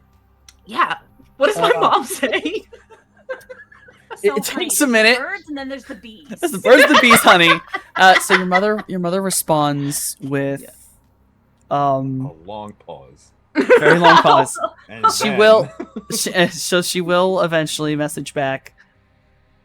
In probably a little less of a, not really code, as this is not information It's that not needs to be dangerous coded. information. Yeah. Well, honey, Mhm. I also didn't have, well, I've been out for a decent amount of time, so I've had more time to socialize, but it's not easy to approach such things. Not going to lie, my current relationship, I was approached. I did not do the approaching, but Cool. stay calm as best I'm really bad you can. at that. My scales give me away. I can't. Yes, I don't know. that you got that from me. I'm sorry. Shit. Yeah, no, Mojave's that's spaced out, watching the flickering rainbow of her scales and aura. Did you just come to kind my of- room with me? No, just the vibe, the vibe. Oh, the sensing. But fuck, I can't even hide these stupid fucking mages. I can't hide from them. They're both pages. watching you through the same wall. Like, that's weird, huh? what's the shit. I literally Oh. can't turn it off, and there's a moment of like, "Are you okay?" Huh? I don't respond to any noises, muffled or otherwise, that I may hear coming through the walls. As my mother tries to give me advice about stuff. Cool. I really thought that was something maybe I could shut off, but I guess I can't because Yeah. genetics. Your mother very much gives you you learn to control it a little bit with time. Mhm. Maybe if she also kind of questions, like, make sure he's not a normie, because we don't want to suck anyone who's not used to this lifestyle into this lifestyle. She does not say to him that he is not at all normal in the slightest. Not a normie in any way, shape, or And form. then kind of goes on with the calm, normal conversation is always an option. Yeah, give me a second. And Okay. very quickly, in a moment, you instead have a very quickly, it's Lotus. Okay. If you like Hi. a guy, Uh-huh. what you gonna want to do Okay. is just I'm talk listening. to him. It's all you can really do. You can't just sit there and do nothing. Otherwise, you'll sit on it forever. So just go up, talk, shoot your shot, and then move on if it doesn't work out. Shoot your shot. Oh, shit. That's what I did. Doing nothing sounds like a great option. Okay, I will think on this. Thank you so much. You're welcome. I want to put in something, for Boarding Star, because Boarding Star would have had to just give out the coordinates. Yeah. The coordinates are within a mile, within a city, actually no, line that, city block of the headquarters of Miko Industries. Oh, Fuck. gee. There's a curse heard very loud reverberating through the walls. And it That's sounds where watching the furious. rainbow, Mojave would call out like, "You all right?" The rainbow turns completely red, with like these sort of flecks of gold in it. As she just like has a moment of rage at realizing how close it is to this company. And then we'll send a similar coded message to the Krakens, because I have that one guy's number, to tell him to watch his back, because the sanguine mage is afoot. Watch you and your people's backs. Similar things are probably sent out to 404. She just wants to make sure that there's eyes open as everywhere as possible. If they ask like for a location, she gives, she's just trying to make sure everybody's backs are covered.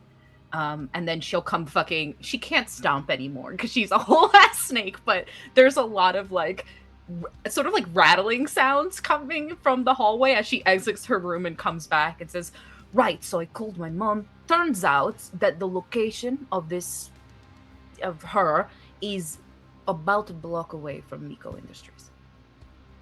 The people who did what they did to your people." Oh yeah, the very mention of Miko Industries and Mojave's smile kind of freezes in place. It's still a smile, but several degrees colder. There is ice in his eyes. Yeah. So this is a huge problem. Clearly, I now don't think it's too much of a stretch to maybe say she was heavily involved in what occurred with Vera and what they did to your people. I've warned my mother and others who are maybe closer to that area to keep an eye out. It doesn't sound like a problem. Sounds real convenient that our problems are all in one place.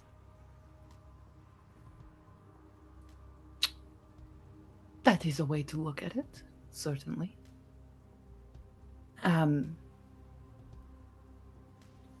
I don't know what we're going to do, but the Loki Suns are meant to, I suppose, meet with Sagittarius or maybe Zodiac as a whole. For what, I don't know.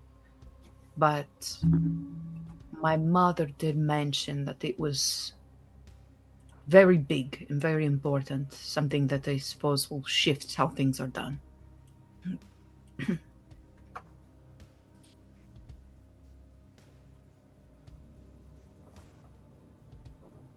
So you said Lokison's like concern about Mr. Real Estate Dance Guy?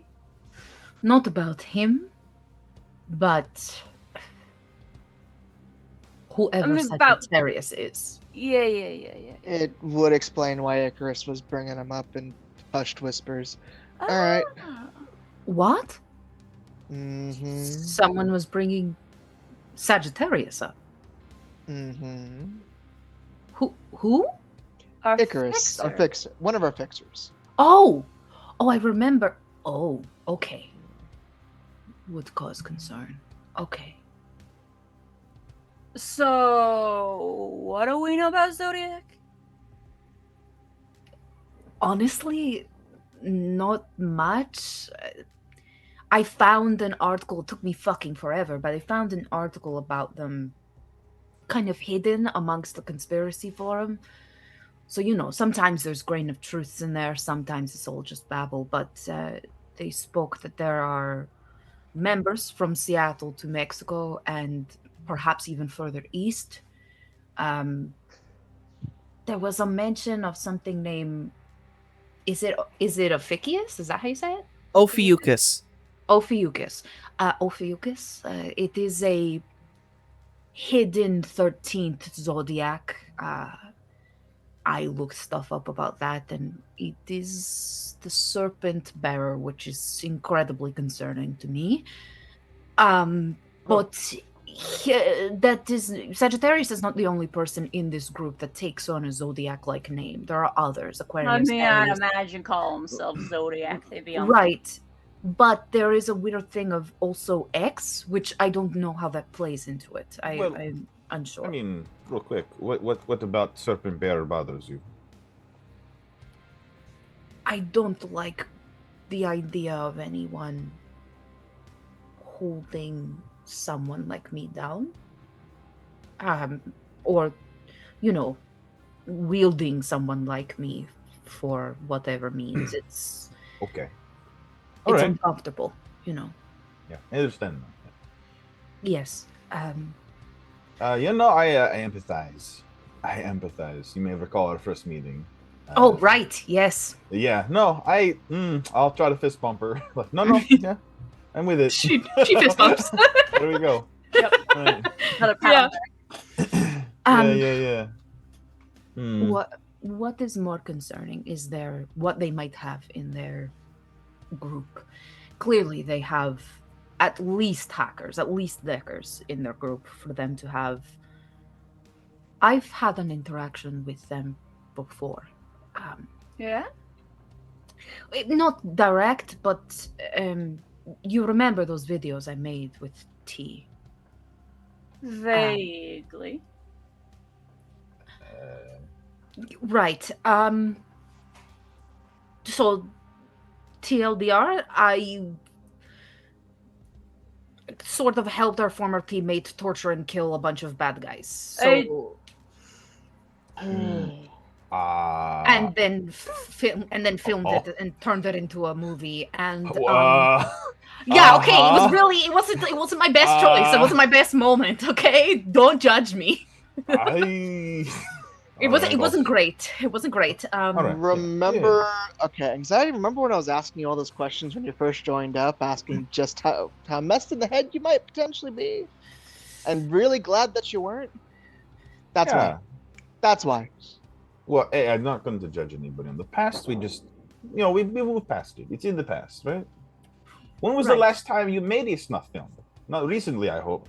No, that was actually my one Under and the only. bridge. Under the bridge, Cool. That's really thank you. There's also technically Augie.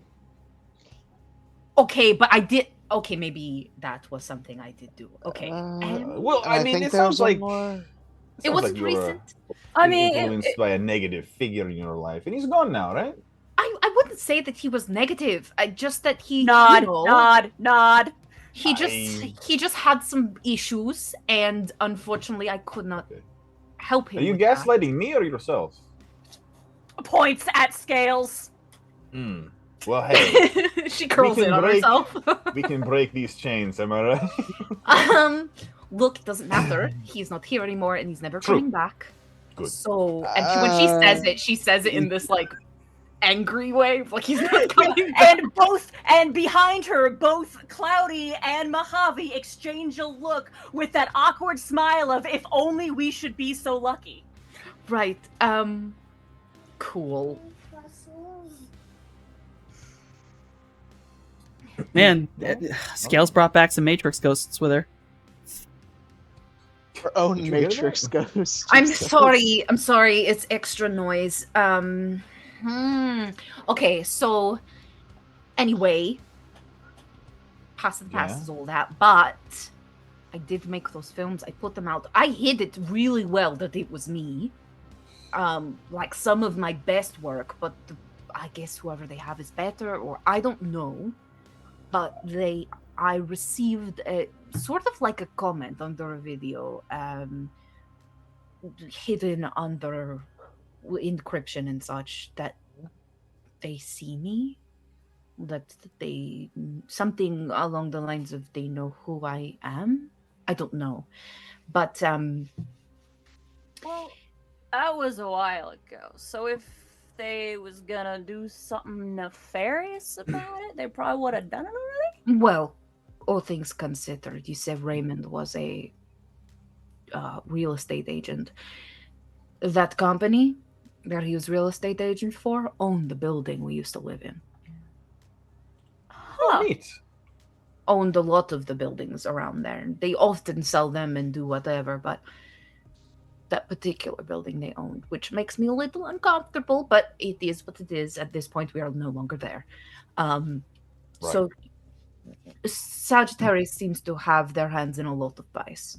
And now they're here in town to meet Loki Sons, and Bloody Mary's also here, and she's near the shoreline next to like literally a block away from Miko Industries. It all feels a little too much. Sure. I mean, there is a lot of stuff down there in that part of town. I mean, what do you guys want to do about this? I don't even know where to begin.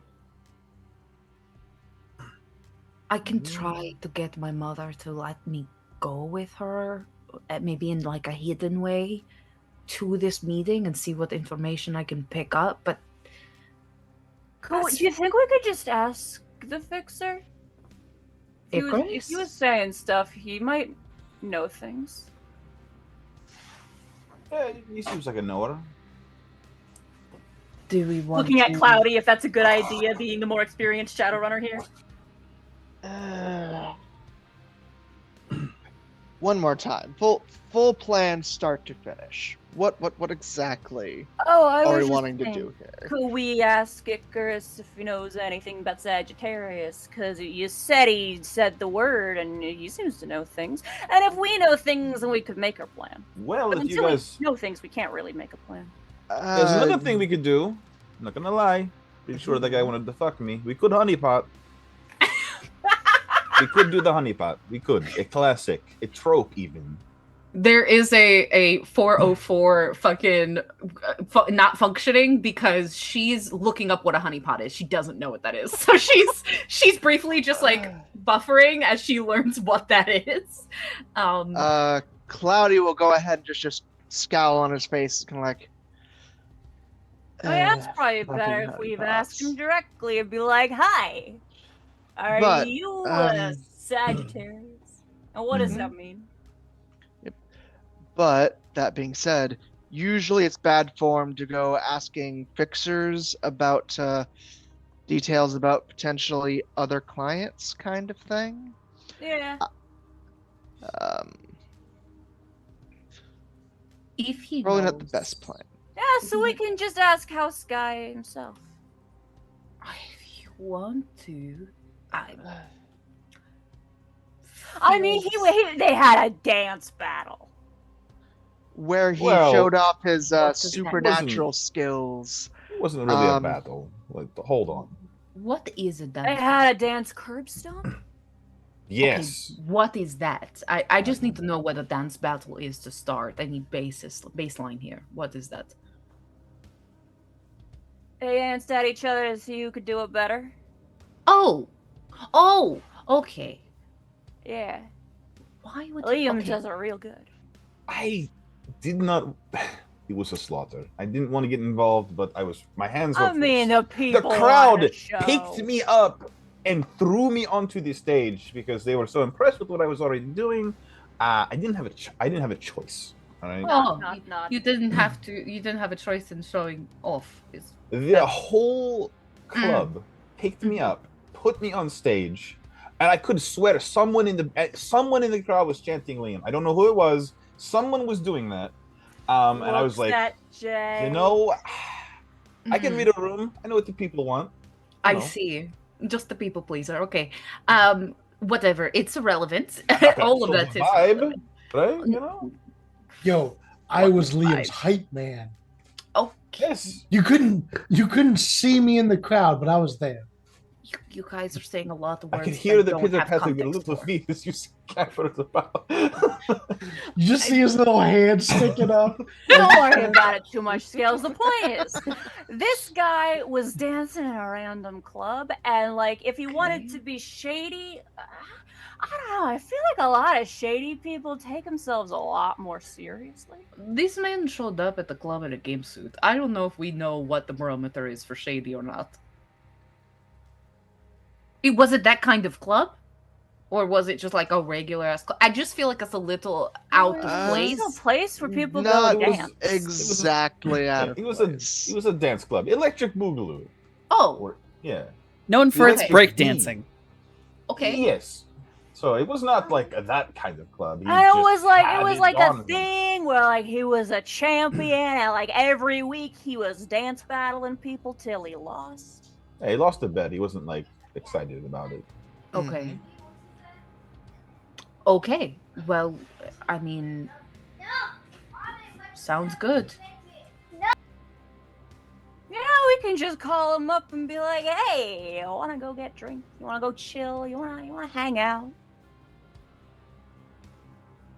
Yeah, the Underdog. Did you go ahead and give him the look, Mojave?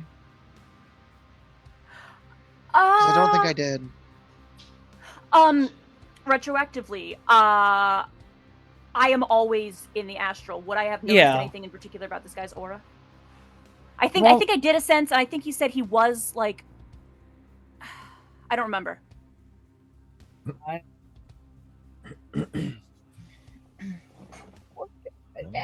Roll it again for me. What's that sound? Because I'm pretty sure I had eyes on the room, and I sensed, and then I incensed Yeah. again when the spirits popped up, and so like I would Yeah. have Yeah. vibes. Yeah. So can I use Edge to re-roll, because I have so many dice? No, have you know so what? many It's fine. It's fine. It's fine. You know what? It's fine. I'm gonna say this right now because one is honestly enough. He himself was not magical. He was a regular, everyday elf. At the time, emotional state was like he was kind of feeling pretty neutral.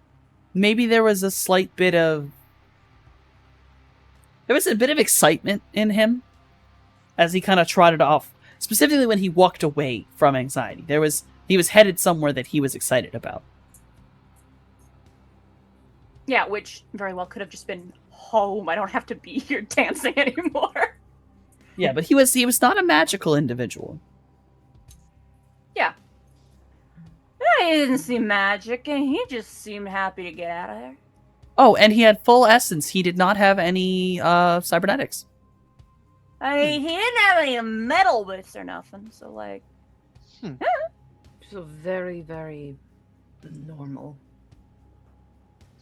I mean, he was good at doing the dancey thing. Like he's not as good as Liam over here, but he was better than like anybody else in there. Okay.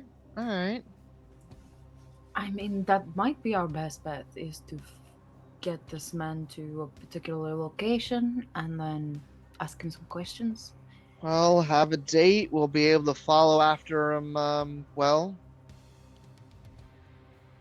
Where he can't see, and yeah, make sure you're safe. And if he has anybody following after him, we'll be able to see it too. Well, let's try to pick a location that is not close to where Bloody Mary is. Perhaps. I don't really know what's a good place for a date, but somewhere not in that area.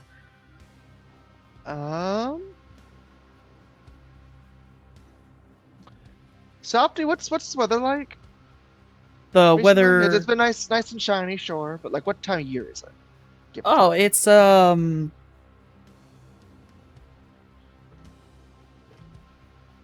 probably at this point. It's probably getting towards fall. Like it's probably maybe the first month of fall, but you're on the coast, so you don't really have too many like seasons out here. So it's really it's basically it's summer until it's winter. Okay. All right. And that's like September ways, but it's still like 70s. Yeah. Yeah. All right. Hmm. I mean, we know he knows where the electric boogaloo is. Could always just go back there. I mean, same place twice. Ah, Kind of lame. ah. Mommy. I mean, if you want to go for lunch, that's an option. But I could eat. I don't know. I don't know. Something active. I feel. What? Looking- Well, you never went on a date with a guy because you were hungry.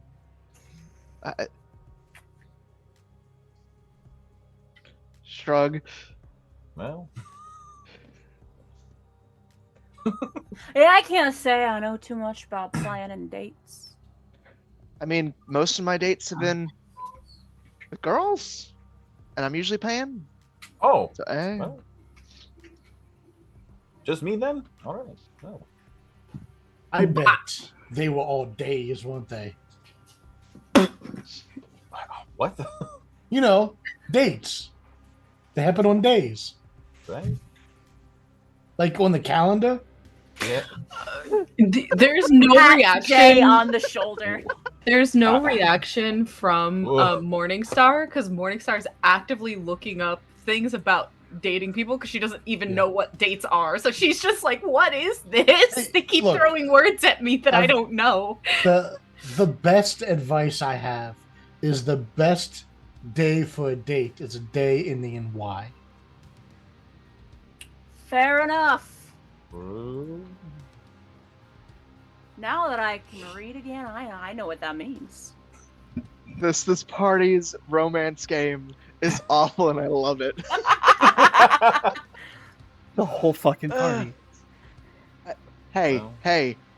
Last proper date was when I had a fiance. Damn it. You know what? I'm sorry. I mean, You're in my fair. defense, I've only been me for like 2.5 years now. Yeah, I'm sure Ollie's been on lots of dates, but like, Oh, I'm sure, but Mojave, Mojave- never. yeah. Cool. Yeah, no, we're out. Listen, it's real bad over here on the romance scale. I don't know what the fuck I'm doing.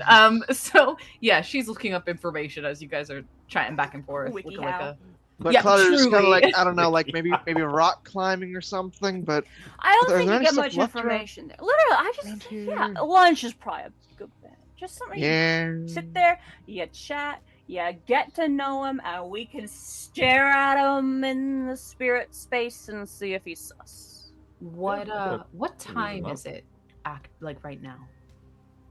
I'm gonna say it's like probably about 1 a.m. Oh, jeez. cool. They did go out I thought it was clubbing. a little bit earlier. They but went out okay. clubbing this evening. Oh, that's right. Okay. Mhm. Okay, so it's like 1 a.m. Okay, well, if that's the plan, then I suggest we all get some sleep and then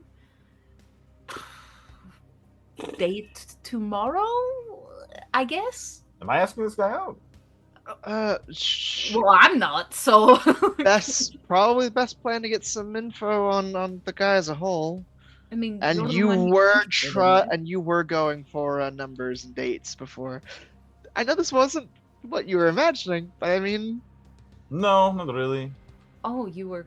Tomorrow is a date, though. Every day is a day. Hey. I can't. I can't. Okay, cool. So then I guess that's the plan for now. I have essentially a line of communication to my mother, so if she finds out anything, she'll let me know. Hmm. So, What kind of aesthetic do you think you're gonna go for your date? and you usually don't. You usually call them or text them the next day, and don't date the next day. You call them the next day and arrange for it like later in the week. It's usually how that goes. That way you don't Yeah. seem too desperate, Yeah. I mean, I right? guess a real estate agent. I assume he's busy anyway. So. Yeah, I mean, I mean, I don't know. He gave him a business card, and I don't know if that's super like, hey, I want to do a, you know? When Yeah. Well, on the one hand, it's like I also don't think he's trying to sell me a house. Yeah, you know, if he's Sagittarius, he could very well be. Hello, Shadowrunners. You think you wanna shadow some runs? Maybe Oh, maybe.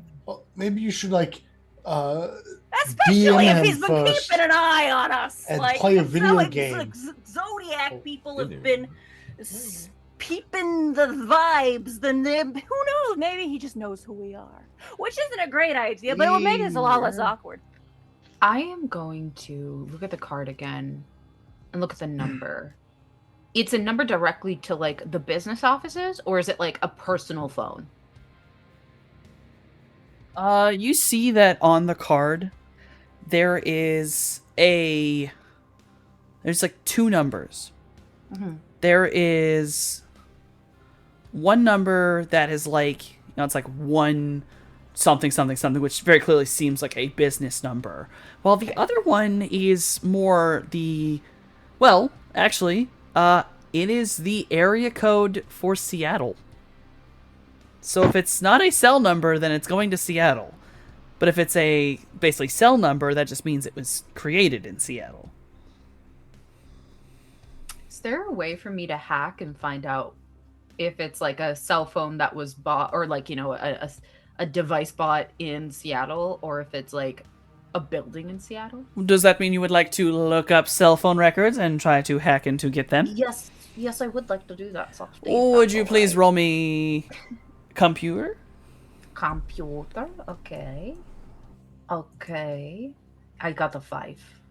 You got a 5 in computer. Mhm. I will give you these results Mhm. after we take a small break. Jesus. Okay.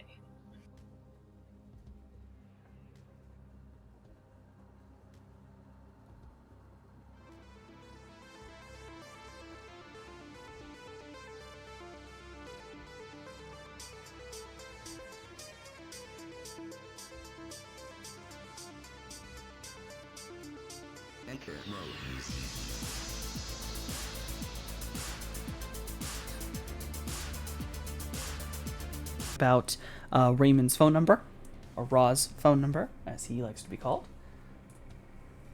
You go on a search, checking, simple systems. You finally get to like where the number is kind of recorded, but it is under it's under a telephone service that sells, basically it services temporary numbers that are rented for a short period of time. If you would like to, you may roll hacking to try to slip into that system real quick and get the numbers data. A tree. It is not the strongest system, so that is enough to at least slip in and get what you need and get out very quickly. You grab that number's data, quickly copy it, and slip out, trying not to leave too much of a footprint that you've been there. Mm-hmm. It's a little shaky, as it is a bit of a long distance. The company is, in fact, based in Seattle. There are stations for it here in LA and along the western seaboard. The information shows various people who have had this number who've, it's their rent. The last known person who currently has the number is one Ramona Gray.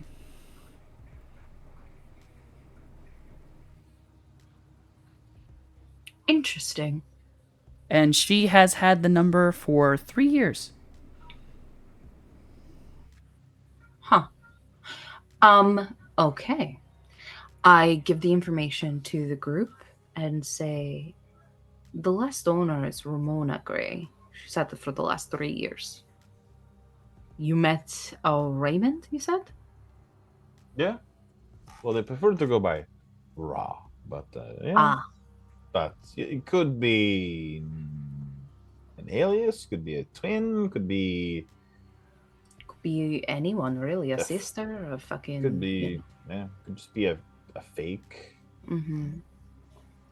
I mean, so this is just rented. So mayhaps. I mean, they said 3 years, so it's really a temporary number. But this one would be the personal number of Ra. Well, this other one here is for the actual real estate company. Yeah. So it's that second number, I guess, that you'll be calling. Not now, though. It's like 1:30 in the morning. Oh yeah, definitely. Okay. Okay. Well then, I'm going to go to bed. Okay. We'll deal with it tomorrow, I guess.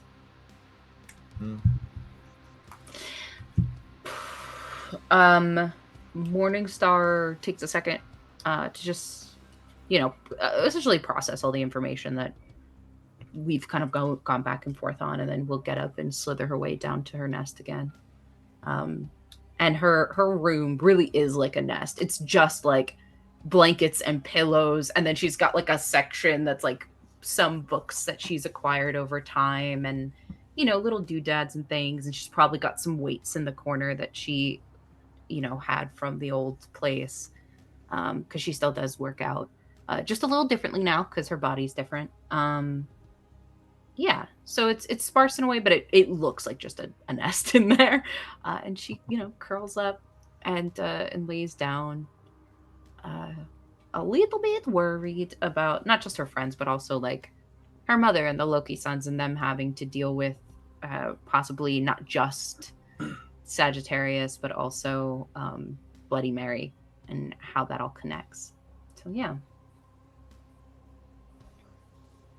So I feel like Mojave, just sort of standing there in the main room, realizing, I haven't actually been in this house before. I walked in, we chatted a bit, then we went to the club, and now it's like, where am I gonna sleep?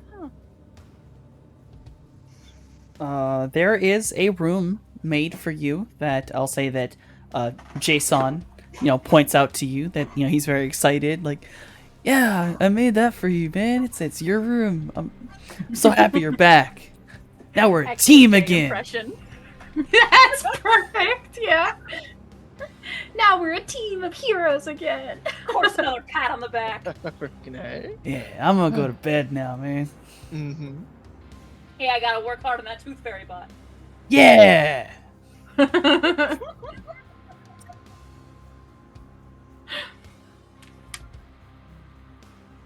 So, But yeah, Mojave would go and find this room that is allegedly his, and set down the bag of his entire worldly possessions, and just would crash.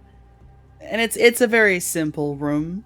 The only thing that is special in here, and I would assume that Jay clearly must have asked Cloudy about it, there is a section of this room that, though nothing is actually made up, because obviously your tradition is very different than Cloudy's, there is an area in space where it would be possible for you yourself to make a lodge in your tradition if you wished to have one.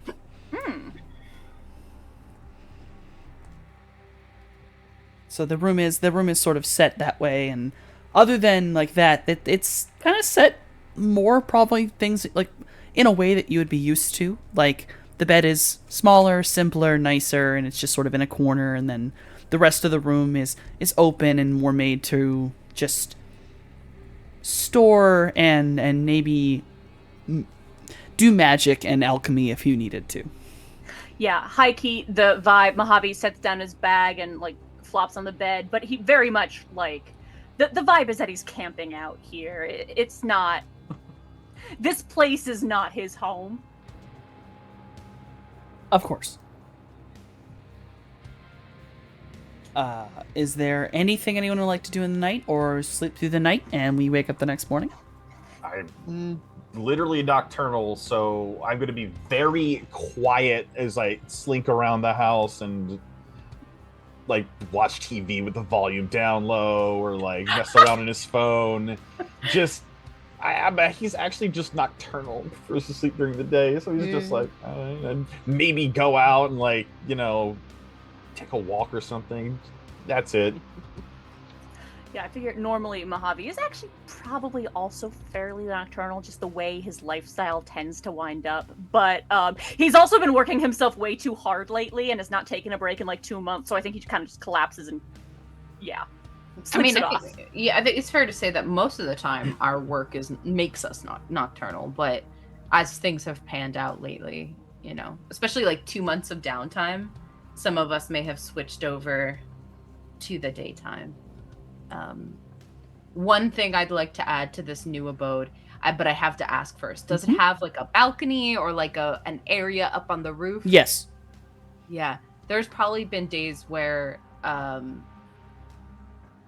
Morningstar would go up there and bake in the sun, very like snake-like. She would just coil up and just be on a a slab of concrete. And I just imagine that down in your server room there's like, you have a little clicker button and you can click and turn on a UV light for yourself. Yep. When you know you're gonna spend too long down there, you just like click and you got yourself a heat rock. Yeah, I think it's very where like people would have night lights, she has a UV light to keep her toasty. So it's like, actually that's probably what's under all the blankets and pillows is this heat rock, right? And like she has all the blankets and pillows and stuff and she curls up on it, but then when she's like, I'm gonna be down here for a minute, she fucking turns that shit on and keeps her little nest warm. Is the rooftop stable on the building? So no, we're living in like a damaged area. Yes, but the building you are in currently is fully refurbished. You're basically hiding in a damaged area to hide your presence. Okay, gotcha. Yeah, I think he definitely like puts his headphones in, puts in like his shitty little phone, and listens to like a podcast or something, or whatever the equivalency is for this time, while like literally working out, just like doing one-handed push-ups, like just like 400, 500, just killing the time at night. Adept shit, Handstand push-ups, one-armed handstand push-ups. Yeah. Fucking. You spend most of the time, listen. There are podcasts, listening to your podcasts, doing your workouts. Eventually, sunrise comes. Most everyone tends to sleep through them. Anxiety, you sleep well into the, or at least you stay in your room into the evening to hide from the windows, to not, burn. Yeah, he has allergic to the sun. Otherwise, he only needs to sleep like 2 hours a day. But that fucking sunlight hurts him so. It's more his eyes. He's like, I'm fucking blind. We gotta invest in getting him some really solid sunglasses because He's got some sunglasses, makes a but heck like, of a difference. It is. Yeah, I mean, I think It is still difficult to deal with sun allergy. He actually has an allergy to the sun, which does affect on his skin itself. Yeah, so he's like, I'm fucking itchy like a rat. Oh no! We'll say to ease anxiety's existence, you all will not convene until we'll go with mid-afternoon. Mm-hmm. And you all will reconvene at the center point of the house. And I suppose deal with the calling of the number or texting of the number. Hey, Softy. Yes. Tell me if you'll allow this during the day when she knows he is not able to be outside. She will have gone to the store and gotten him like the strongest SPF sunblock she could find. She does not give it to him. She just kind of leaves it near his door. So when he gets out of his room in the morning or in the afternoon, he would basically trip on it, like it's there. But she doesn't say anything, doesn't like make it clear that she put it there, but she'll put it there, so that like, because even though it's mid-afternoon, still having to be in the sun is going to be rough. So Yeah. Yeah, I feel like in the morning when Mojave wakes up, there's definitely, when it's clear that we're not like convening until later, he slips off and goes out for a little while to just do Mojave things. Oh yeah. Yeah. Anxiety when you do come out of your room eventually. You accidentally kick this bottle of SPF 90 across the hallway. Well, so my question there, and I'm not trying to be a dick. No, fair but enough. Specifically, he's up in a loft where he has to traverse the wall to get up there. Oh shit, you're right. He picked Okay. the toppest floor, a damaged area where there is no access, and you don't have legs. But you also are possibly long enough to just like I was just gonna say, just how tall long is the Furby wall? up. I mean, in all honesty, you are That's- mostly snake. You have the belly muscles. That's why he tripped over it, because he didn't expect anybody else could get up there. That's why you tripped shit, over I'm it. gonna give myself away. It's fine. Anxiety, you awaken, and as you leave, you end up kicking a bottle, and it kind of tumbles a little bit. I'll say you manage to catch it before it falls, probably long enough distance that it squeezes out because it is a, probably plastic bottle, but it will explode if it hits the deck that The floor. fast. So we'll say you can grab it before it knocks over. But it is a bottle of SPF 90 sunscreen. I'll turn it over and like read the active ingredients. Is this gonna help me, or am I just putting butter on a burn? Like, No. She I think she would, because you have to understand. She does not know how to deal with people, but one thing she does know is that, like, if she's gonna give a gift, she's gonna do it right. So she would have done like the research on the fucking on the ingredients. Will stuff, this you know? help with his sunlight allergy? It would 'Cause if it definitely. does, he'll fucking wear it. I mean, yeah, it has a pretty strong protection. It's Hell yeah. it's one of those ones where unless you're applying it every single hour to hour and a half, it will eventually start to wear down. Like, it is something you have to reapply as it absorbs or evaporates off, but Okay. it'll block enough that the parts of you that you can't easily cover with clothes, you could still keep out of the sunlight. He will put this in one of his vest pockets as like a just in case. It would definitely be a thing, because I think because there's so little information on drows themselves, like biologically, right? I think she would go, well, even if he couldn't be outside like during a sunrise or early morning daytime, at least in the time of day that he is awake, that the sun wouldn't be such a deterrent to him, So like that would have been her intention with it. But yeah, she does everything in her power to not thinking at all like, this man has put it in a place that none of these normies will be able to fucking, these normally bodied people would be able to get up that's there. where I was going with it. I was like, you're the only one. I mean, Cloudy could fly up there, supposedly. True. Like, Yeah, but and Jay with his also- drones, and gosh darn, if Mojave wanted, he would find a way. But like, Yeah. he's just stroking his chin. He's like, well, Yeah, but she would have thought like I'd be Yeah. very clever about my placement of this, and I'm like, I'm a don't genius. don't perceive me as I try to fucking 4D chess this move here. But she does do that, and then, when we all reconvene, there's no like obvious expression of I've done a thing. Right. However, I will sense the group to try to get a feel for who might be hiding something from. I can just picture the glittering blue in Scale's aura. Oh God, help me! Scales, what are your emotions as you see Anxiety walk up with the little SPF tucked in his vest pocket? Yeah. Nervousness. It's very like if so, just aura wise, right? Like the way it would look is probably like a lavender purple color. And that would be the color of her nervousness. But in her head, she's like, don't look at him, don't look at him, don't look at him, don't look at him. He's gonna know, don't look at him. So emotional state, sheer nerves, absolute Yeah. nerves. Fucking wreck.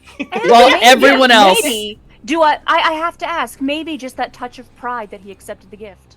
Maybe a little bit. maybe a little, you know, maybe A little bit of like little bit of okay, pride in okay. there, just a little sprinkling in there. Yeah. That's the glitter. That's the glitter. Conclusions are leapt to, but he says nothing. Please don't embarrass me in front of my friends. No. He just he sits down on the couch. Mm. All right. Am I making a phone call tonight? What did we decide on? I think so. It seems Mojave our walks in the door. only- It seems our only option at the moment. Mojave, how? Ah! Where were you? I was just doing stuff. Oh, okay. You okay? Yeah. Okay, cool. What's going on? A phone call. Right. Or a text. I don't know how people do this, so whichever feels, I guess, most natural. Did he tell you to call or did he tell you to text when I handed you the card? He just gave me the card and tried to be cool about it. Okay. Yeah, whatever. And to be clear, the number I'm about to call is the business number, right? No, No, the private number. The Yeah. private number. Morningstar would have told you which of the two numbers was the private number. Okay. All right. Well, I will take out my extremely shitty Metalink, literally the most dime store phone possible, punch in this private number, lean back on the couch, like one arm across the back of it, just coolly confident, regardless of how this goes. So you call up this number, and it rings like twice, and then suddenly, I don't remember the fucker's last name, but I'm gonna go with it. Mm-hmm. Fuck it. Raymond Stone, how can I help you? Mr. Stone, it's Liam from last night. I know you remember me. Oh. Guy who kicked my ass at dancing. Well, true, that did happen. Chokes on her coffee. Yeah, Mr. can walk up walls. Pretty impressive. Thank you. I figured you're not trying to sell me a house when you gave me this number. No, I wasn't trying to sell a house. It's just the quickest way I could get my number to you. Yeah. Well, I'm a nocturnal sort, so just wanted you to know I'm available to hang out this week. I'm sure as a real estate agent you're quite busy, though. You think that? Could you find time for me? Mojave Absolutely. Out at the ruins of LA. Real Yeah, estate be right. wild right now. All right. Real estate wild. Yeah. When do you want to get up to shit? I'm available. And I'm gonna say, roll me perception. Perception. Good lord. All right. Hey. Damn. Wow. You fuck yeah, you hear this in the background.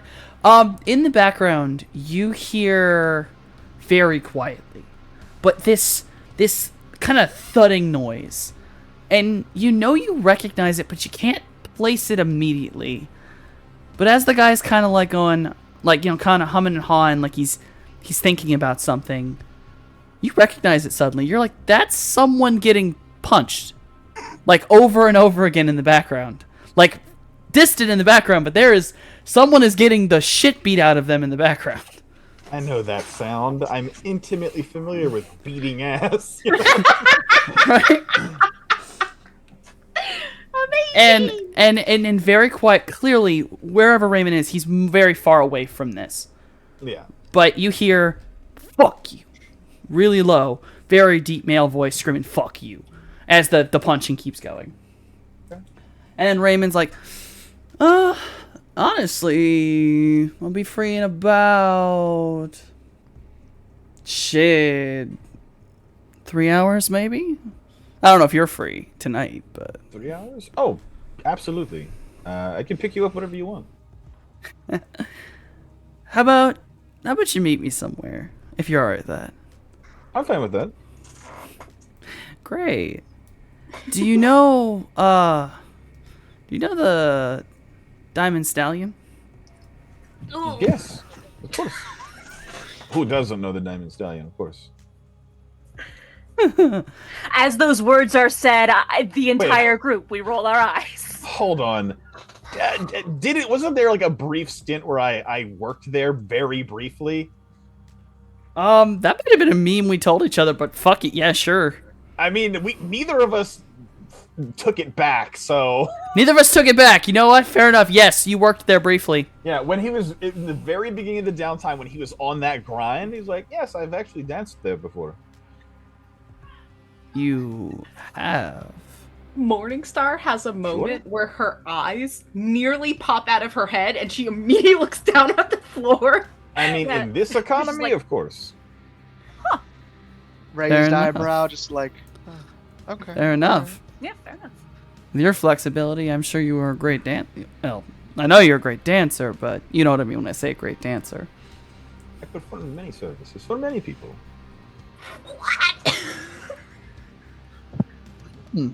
Really? Really? Of course, I reached my New Yen goal and made my purchase, so I don't do it anymore. But yeah, I absolutely could go back anytime I want. I promise you. Well, Mildly maybe distracted by the rainbow pattern of Scales' aura. Shut up! maybe not the best to go there then. Yeah, sure. I mean, I'm on good terms with them. If you're worried about me knowing people there, we can go anywhere you want. Doesn't matter to me. I'm not affiliated with anyone who works there. He's quiet for a good minute.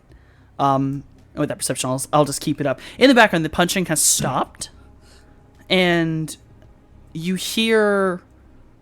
Now you hear people talking, but they're so much more quiet that you can't tell what it is. But you do hear like it's all at least masculine voices. You're fairly certain. You don't really hear anything high pitched. And one of the voices gets a little louder, and you can hear them say, "Hey, Raw, fucks up. Nothing. How about God, I gotta go for work. Hey. How about Think about it. Call me back 3 hours. I'll meet you anywhere. Could be any place you want. Doesn't have to be a club. yeah, you know what? 3 hours. Yeah. I'll text you some options. All right. If you don't, I will take a hint. Oh, don't worry. I'll text you back." And he then he kind of hangs up, and as he's hanging up, you can hear whoever is there with him walking up and going, "Raw, come the fuck on. We gotta take this." And it clicks closed, and so it's off. All right. So they were definitely beating the shit out of someone in the background there. He's at work. He's at work for the next 3 hours. So not a real estate agent. I mean, are any of us surprised? No. Might be a real estate agent in that slumlord sort of way, or that way it's a front to clean money, maybe. Or both. The- Both Or options. glances out at the ruins of LA again. Real estate's been Softy. real wild. Yeah, prices are rock bottom these days. Softy. Yes. I'm gonna ask you a thing and you're gonna tell me if I can do it. Okay. I would like to, because I have the number, can I triangulate his position that he's in now to know where he's at? Like, now that it's been mentioned, someone was getting their shit kicked in. Because Anxiety is your teammate, Anxiety can allow you to use his device as if it was your own, without any need for marking. You don't need to hack it. If you have a device and it is currently in lock with a number, I will let you roll. Oh fuck. Oh shit. Maybe my new thing? I don't know if this I mean, applies. technically, yeah. If you touch the phone, it would work the same way. But I'm gonna say roll hacking to try to find where the location of that other phone is, Okay. or the other comm. Okay. I will look at him at anxiety and say, "Can I borrow your phone for a moment?" This would have had to go on when, like this would be, you would have actually done this during the call. Okay. Okay. So yeah, I think I will actually. You'll see her sort of slither up, and she gets really close, and she just goes like this so that like he doesn't say anything to her closeness. All right, And so fully going to assert dominance, and that arm that was across the couch is around her shoulders now. I knew this. I knew this Yep. in my head. God, Yeah, I'm been yeah. fucking. Okay. I'm gonna rizz you up while rizzing him up. It's too late. It's happening. It's too much. No. So Monster. I mean, Watching these Yeah. fireworks. yeah. No. At this point, I think she is totally like. So in her mind, she's full ones and zeros because if she doesn't, she's in trouble. So she like. I'm she helping gets you really lock close. it in. She's like, Jesus. So she goes like this to him and then reaches out and puts her hand on the phone. So essentially it just looks like she's cupping his ear to try to do this Yeah. hacking. We And got with an 8. oh, bet. And yeah, you feel with Skin Link, you match, like you touch with resonance, link to the phone immediately. You have utter control. Hacking 8, you do your hacker mode, and you are able to triangulate exactly where that other call just came from. It is in the downtown area, very close to the Hollywood border. You all have not been to this part of downtown yet. It is Okay. very close to the Hollywood wall. It is in an area that is mostly industry. Okay. Like a lot of just larger buildings, a couple factories are in there.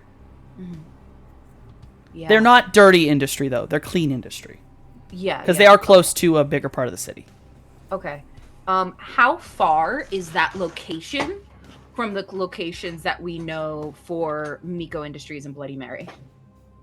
If you Like with crossed the wall, it wouldn't be too far from Miko Industries if you crossed the wall. But you'd also have to cross the wall that's a very guarded wall, is the best way to put it. Is the wall between where you all used to live in the condos and Hollywood.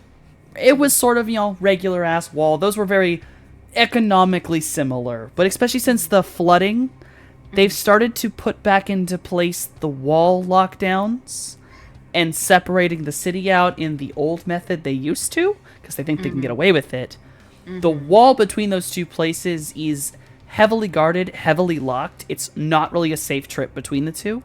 But strictly geographically speaking, yes, it is near Miko Industries. Okay.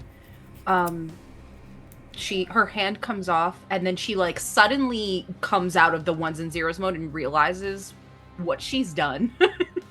And there's like she essentially stops breathing. And stares at him for like a few seconds and then backs away. She like underneath his arm slithers away back to her position and then quietly waits for the conversation to be over. Yeah. And then now we can move back forward to anxiety off the phone, continuing our conversation. Yes. Once he's off the phone, she'll say, "They're next to the Hollywood wall. Industry area. We've not been there, so I can't tell you like the name of the building he's in, but I have the exact coordinates. But he's right next to the Hollywood wall and not very far from Miko Industries. You would have to cross over that wall to get there, but they're pretty aligned." Yeah, he wanted to meet me originally at the Diamond Stallion, but when I told him I worked there briefly, he backed off. So he doesn't want to go there now for some reason. Well, Diamond Stallion is owned by Sleipnir, Right. Nod. one of So- the Loki sons, so... Yeah. But he wanted to go there originally, briefly. Now he doesn't, so... Mayhaps he thinks you are protected under Sleipnir. And for whatever he has I- planned for you, cannot have that. Maybe. I mean, he'd also be real bold if he was trying to pull shady things in the stallion. Just in general. Mm-hmm. Yeah, I I mean, don't- well, right. If he thought I was protected, I mean, it wouldn't matter. Mhm. I don't know. It seems weird that he would want to go there anyway, if they're, enemies or rivals or whatever. Nod, nod, nod. If his thinking it was neutral ground, but now he might be thinking that you're, well, not neutral. Yeah. Maybe. Because I don't. I think we're guessing what he does. Chances are he's guessing what we're doing. Like, he's probably also, if he is working with Loki, some people, it could be this is somewhere where there's eyes on me. But if this guy pulls something funny and he's worked there, I don't know who they'd side with. I True. don't want to. I hate to bring it up, but is it possible he darted you because you are drow? Hmm. Is it I possible think he was? it's. I don't That think he so. that he targeted. I mean, he didn't care who I was or what I wanted until I, Danced real good. yeah. Okay. But then again, he was stuck on the stage till then because he lost a bet. So maybe. I don't know. Maybe. Could be. I think we should prepare this as if maybe it is a trap. I mean. Yeah, I mean, I think we prepare for it that he knows exactly what we do and we're guessing what he'd do, and it's not a date. I mean, he sounds like an enforcer. If you heard people getting beat up in the background, that's Yeah. likely what he does. Enforces maybe someone who gets information via torture, but Nod, nod, as Mojave thinks back to Oliver's memories. yeah. So, and you said he didn't look like he does anything magical, yes? Nod, nod. He might have other abilities. I mean, as I said, he danced real good. So what am I saying? If he's not magic and he's not chrome, maybe he's just sort of. Mojave punches the air vaguely. Oh, Could just be a yeah. person. No, I'm sure he is a person, especially if there's no like magical or cyber tech on him. But there are people who can do other things, punching is one, but also maybe he's not like me, but has some other sort of skill that would be useful in his line of work. Other than the punching. Okay, well, we prepare like it's a trap. 3 hours, you said? Yeah. Okay. Alright, so that's long enough for me to maybe get some information from my mother. Yeah, I don't know where he's going to want to meet me, but I tried to, make it seem casual, like there's no rush. Mm-hmm. Because, Yeah. don't want him to suspect anything, maybe, but. I mean, I feel like he probably. I'm Well. guessing if he was beating people up, there's no real illusions about what's going on here. Keep up the pretense for sure, but Who knows? Because, like, he really just could be a guy who's, what's the word? Horny, But, like, it truly could just be that, but, like, who knows? So, I am going to contact my mother and see what else I can find out about Sagittarius. At the very least, give her a clue about this particular person. did you do any? I know you're good at this. Did you background check the Raymond? What's his face? Yes, so Yeah. I background checked the company, the real estate agency, and him, and turns out he's on the up and up. Then again, I can manipulate documents to make anyone look like they are fine. So, Yeah. he's working for a company that is associated with Sagittarius. I can't imagine they don't have anybody who can alter records. but perhaps there's Yes, something there with- would be people being beaten up, and he's completely clean. That's kind of sus in and of itself. right. I mean, they were definitely like talking to him, you know. Mm-hmm. I mean, that doesn't make it less sus. Yeah, he could be a boss of a small crew. You know, it's usually how that sort of thing works. You have like your big boss, but then you have your like leader of the smaller groups. Yeah. I just mean to say, he was definitely aware of what was happening. You know. Oh yes, Yeah. He definitely knew. He was not clueless. Okay. Yeah, it was involved. All right. Maybe I didn't look up Ramona, the one whose the phone is the name under that he's had for 3 years. So Yeah. maybe there's a connection there. I don't know. I will let you all know. She like goes and grabs a glass of probably water, and then disappears back into her nest. And that's what she's gonna Probably. do. She is going to sip her water as she sends a message out to her mom, kind of downloads her on some of that stuff of like, you know, who this person is and has she heard anything that would be relevant to stuff they're looking into. And she does make it clear, like, you know, Mom, this is for a job I'm doing, you know, so that it doesn't seem like she's looking into Loki-san shit, you know. Or even Right. worse. What's worse? You just talk to her about the birds and the bees, and then a male teammate's going on a date with a man. And she fully just draws the wrong conclusion. She's like, is it? Is this happening? No. She would not say that you're going on a date. She would simply say that we found out some information about a guy who is associated with this agency that clearly has ties to Sagittarius. You know, stuff like that. If she's Very connected coded. and curious about Sagittarius, you think she doesn't know some Sagittarius guys about to date one of the rarest metahuman variants? I don't know. Maybe, who knows? Listen, I don't know what to say to that. But yeah, she yeah, so very coded, but she gives that information to her mom and says, you know, do you know anything that could be helpful to me? All right. While I give you this response back, please roll computer for me for the search up on Ramona. Okay. So from your mother, you start messaging about kind of the situation and talking about Sagittarius, and your mother gives you coded responses back of, well, I'm not sure about any Raymond dude or a Ra, but if Sagittarius is involved, be careful. And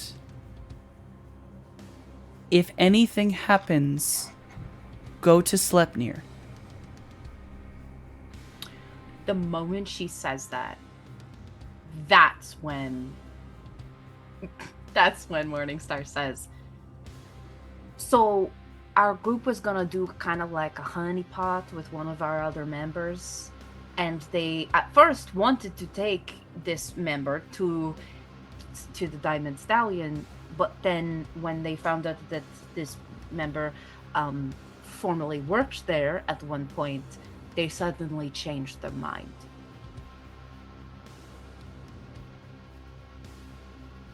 I'm not gonna lie to you, sweetie, there could be a lot of reasons. Okay. Cool. All right, I will let you know if I find out anything else, or if I get into trouble. But I will be fine. You know, I'm pretty good at this, and my teammates are pretty cool too, so we should be all right. You're an adult. I trust you. But I hope everything goes well. Thanks, Mom. And I just sent a little snake emoji. She sends one back. Amazing. Yeah, and then of course I rolled a 4 on the stuff for Ramona. Yeah, you can find a record of a Ramona Gray. You find a picture. And it is a very androgynous woman, fairly pretty, light blonde hair, very pale eyes, almost gray.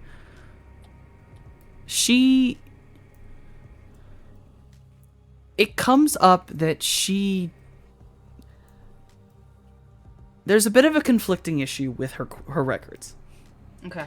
You find a record that is an obituary for her. But then you also find records of her existing a year after her death. And she died 3 years ago in that obituary. But a year after her death, you see other mentions of her, and then it kind of dies off after that.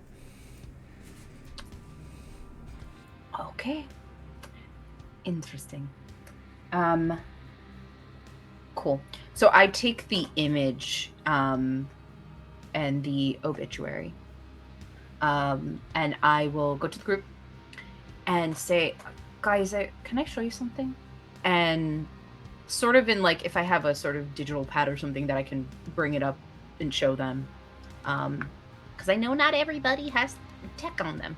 I Guilty put as it charged. Yeah, I put it on the table and I show the obituary for Ramona for 3 years ago. And then I show the picture of Ramona. When the picture comes up, if the hair and eyes are slightly different in coloration, and maybe there's a bit more of a feminine slant to the face, but it could be a dead ringer for Ra.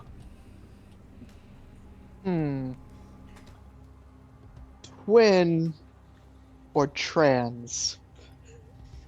The ultimate question. It could be either. I mean, modification doesn't just have to be cybernetics.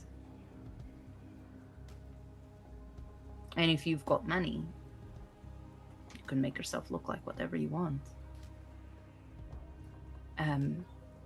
Yeah, so died 3 years ago, but then there are these mentions of her existing a year later. Eventually it dies off, but I mean, these things happen. so Raymond is just Ramona.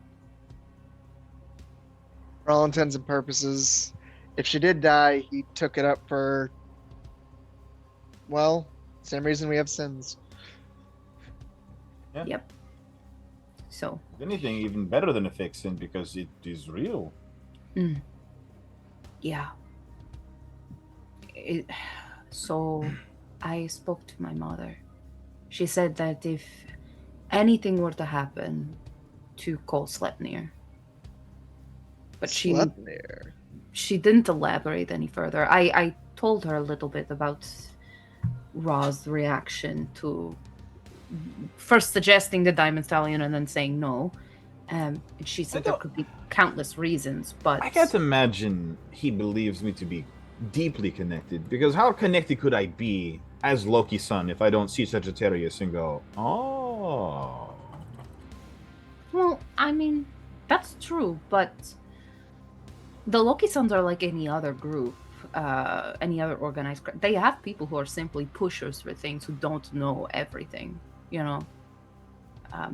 But the fact that he wants to go there definitely makes me think that he's comfortable going there in some capacities, because they do not know he is Sagittarius.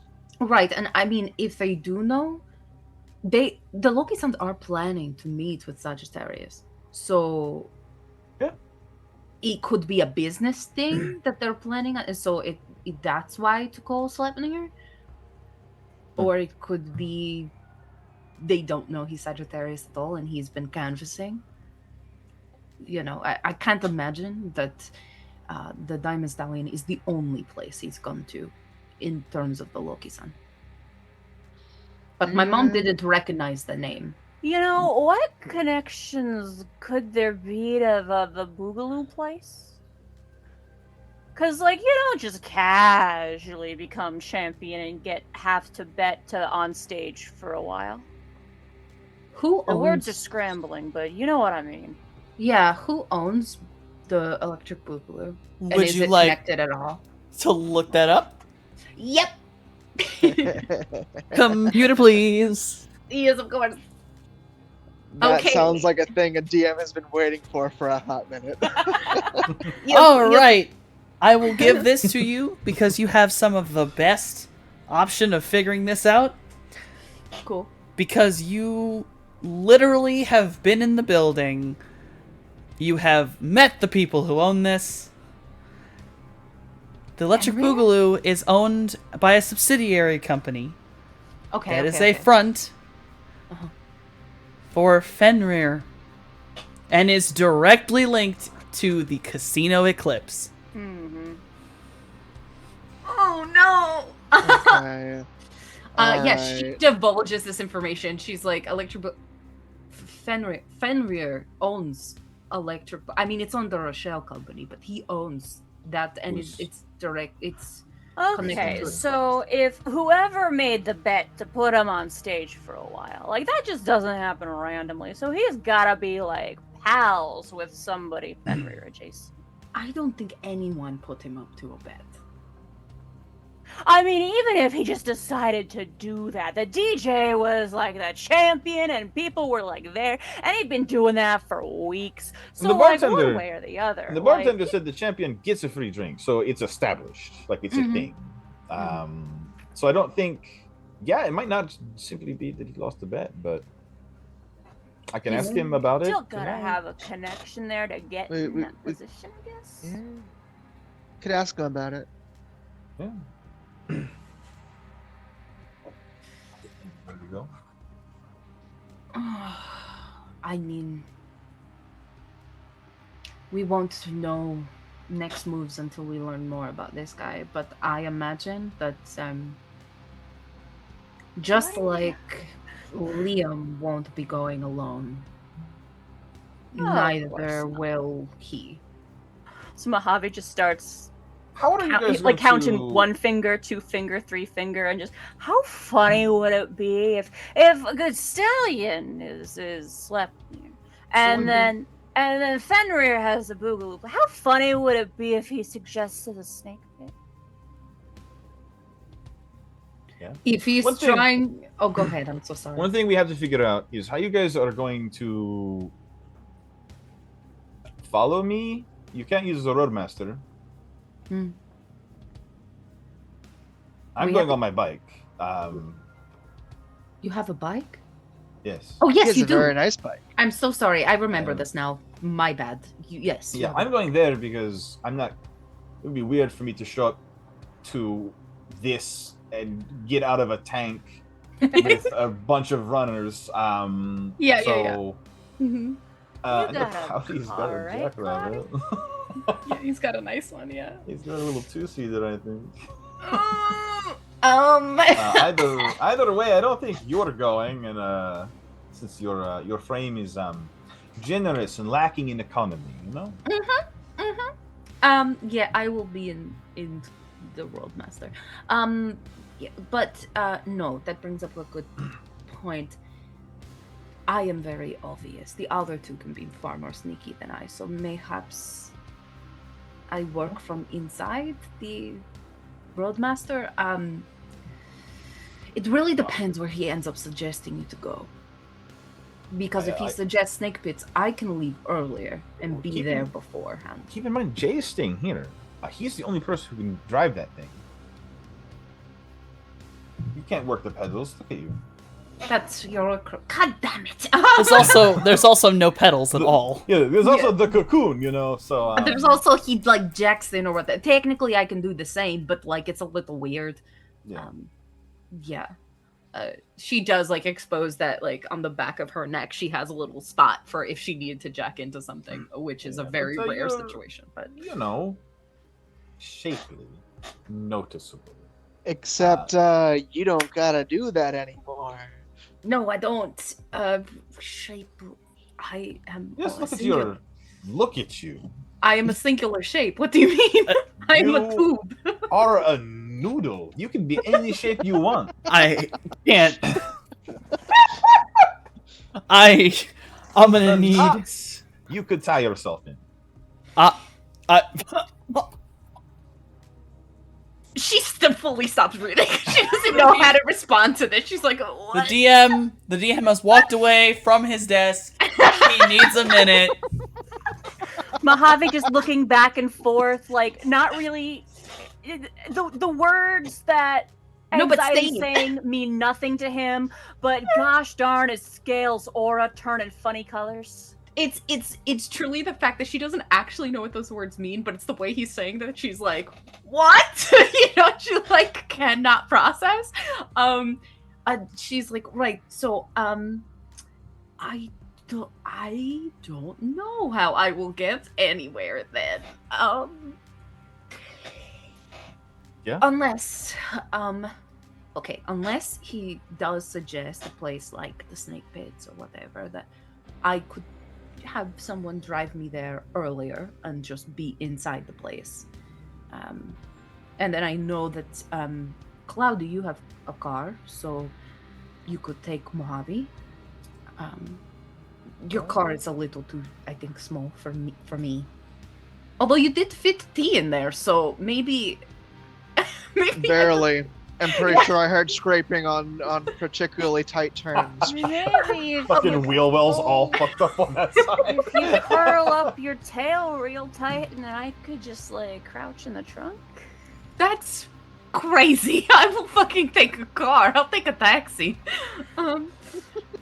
Well, if does the seat fold forward or backwards in the Jackrabbit? Because you got the space behind the seats, you could kind of stuff. Look at you imagining that there are spaces behind the seats. It's a two-seater. I'm It's a like- tiny little car. How long am I when I'm like in the snake form? I'm like 7 feet long or something crazy like that, right? I'm like really long. is You're what I really know. long. Your tail is well over almost triple your torso. Yeah, so like in regular humanoid form, when I had legs, I was 6'7". I was already super big. Yeah, with the Now I have a full tail. with the full tail and the full hips. Yeah, your whole body laid down, head to tail, is probably somewhere around 10 to 11 feet long. Yeah, I'm a big fucking bitch. Jesus. It's not a problem. I'm great. But like, yeah. And I'm not a skinny noodle either. So, okay. I will take a separate car. I will take taxi. You give location, we'll be able to find. We'll leave same time. Sure, you know special needs taxis. You can get They got Boober XL. They've Well, got alright. they've got trucks for taxis. And bro, those things are automated, dog. Then you can sit in the back and just be like, take up the entire back seat. It'll be fine. True. Yeah. It'll be, alright. when I went to go do some training stuff, I had to take a taxi here, so we worked it out. It was fine. Anyway, let's stop talking about my body. Just need the location, and we will make the rest happen. Hopefully, he doesn't send you anywhere crazy. I'm down for crazy. Again, she's like, what? What does that mean? But yeah, I think in the interim, like as we wait for that information to come in, she is just preparing herself, her singular weapon, and she hasn't gotten to use them, but she does have very poisonous fangs, and so I think she like kind of like almost flexes them. She's like alone in her space or whatever, and she kind of flexes them to get accustomed to like the motion of using them again, because she hasn't had the need to. And so there's just Morningstar's just in her room unhinging her jaw every once in a while to like flex Cool and them. normal. If we got time, Mojave's probably gonna pull out some of his equipment and just start, mixing up some health potions just in case. We got Some the time. juice. There's no harm. Yeah, some juice. All right. Cloudy's just in his room, hyping up Finn, telling him what we're going to be planning on doing. And, Finn's Finn fucking ready to decides- go. yeah, he is. But you know what? I tell him, you know what? now is the time.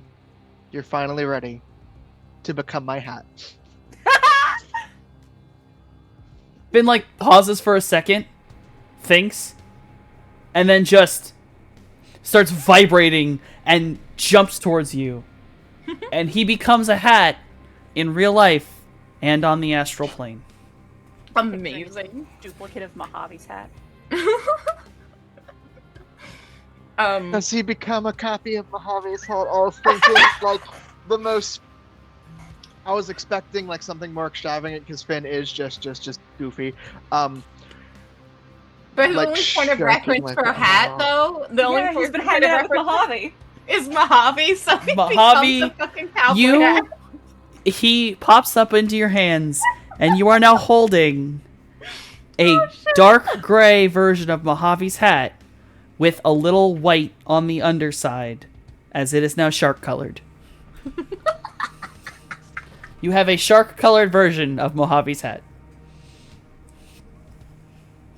Alright, well, I guess it's the uniform now. Amazing.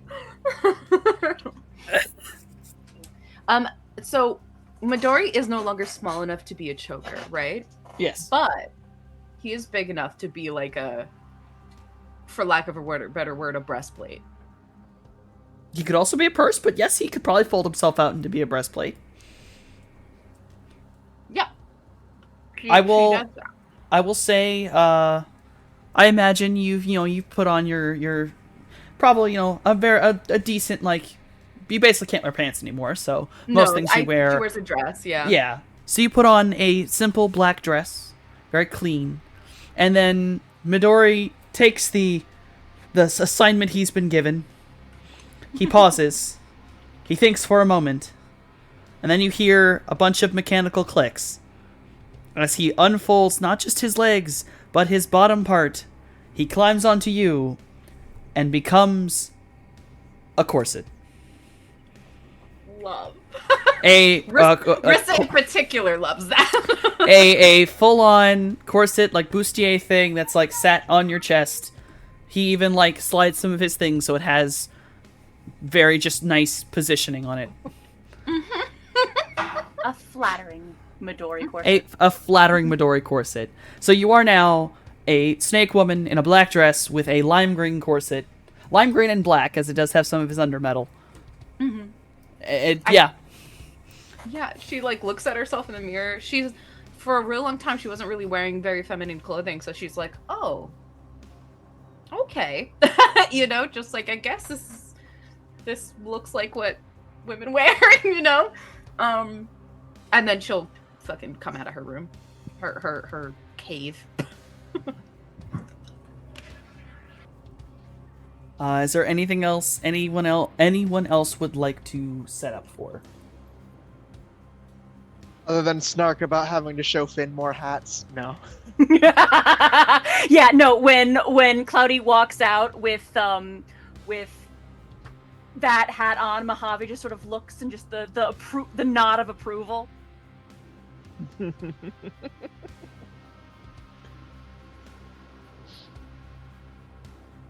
I will give about 3 hours later, Anxiety, you receive a text message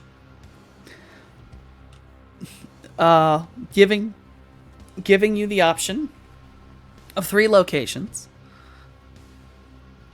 One is checking my map. One is known as the Deep Dive, which is a rather nice lounge restaurant in Fun City. One is, of all things, Casino Eclipse in its lounge section. And the last is a place known as the... Where the fuck is it on this map? There it is. The Red River, which is in downtown. It is very close to the center of downtown, nearest to the flat part of the wall. It is a... The best way to put it is it's sort of like a basement-style club has different kinds of music on different nights. This night it would be jazz music, or I should say neo jazz music. So Okay. electro swing. Yeah, I'll share this with the group. Do we want me to go anywhere in particular? I personally like the deep, but I mean, Clips is Fenrir's turf. That place is pretty nice. Eclipse is owned by Fenrir, so it will at least mean that we will have a ally that is there. sure. If he's on edge, it also might give our position away a bit. Maybe I'm overthinking. No, you might be right. I mean, if he has any idea of who we are, of any associations, going to that place might be too much of a giveaway. What were the other options? It was Eclipse, the Red River. Red River and the Deep. Do we know anybody over at the Deep? Any allies that might be around over there? I'll say that I'll allow you to like kind of look up those other two places. You were the one who figured out exactly what kind of clubs they were. Like you immediately looking them up, going, "All right, who the fuck these places?" Yeah. The Deep Dive is a privately owned thing. It doesn't have any of the shell companies. It's like a single owner, single location. Same with the Red River. Okay. There's nothing about those two that have any, at least, easily found out connections to anything else. Okay. And because the only thing that you'll say that's a little weird is that looking them up, Red River and Deep Dive are like, middle ground clubs. Like, it could be expensive, but generally, like, okay, it's a date night expensive. Okay. Casino Eclipse is insane.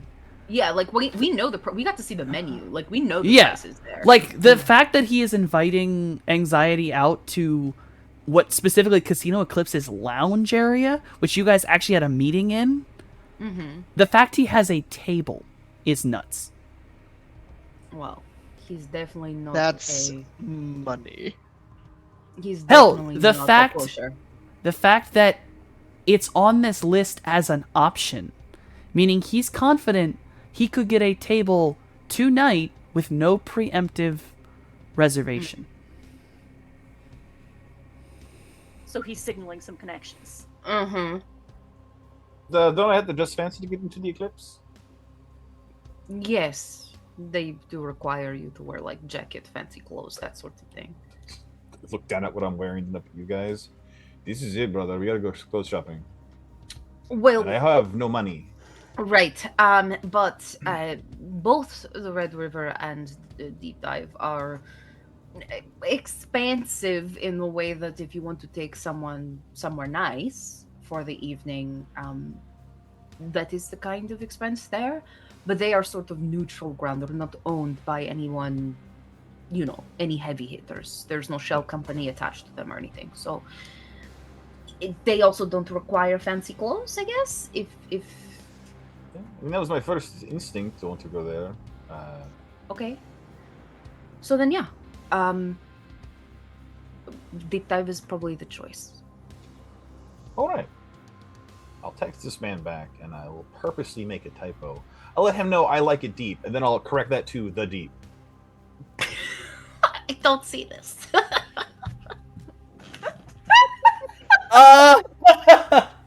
Jesus Christ.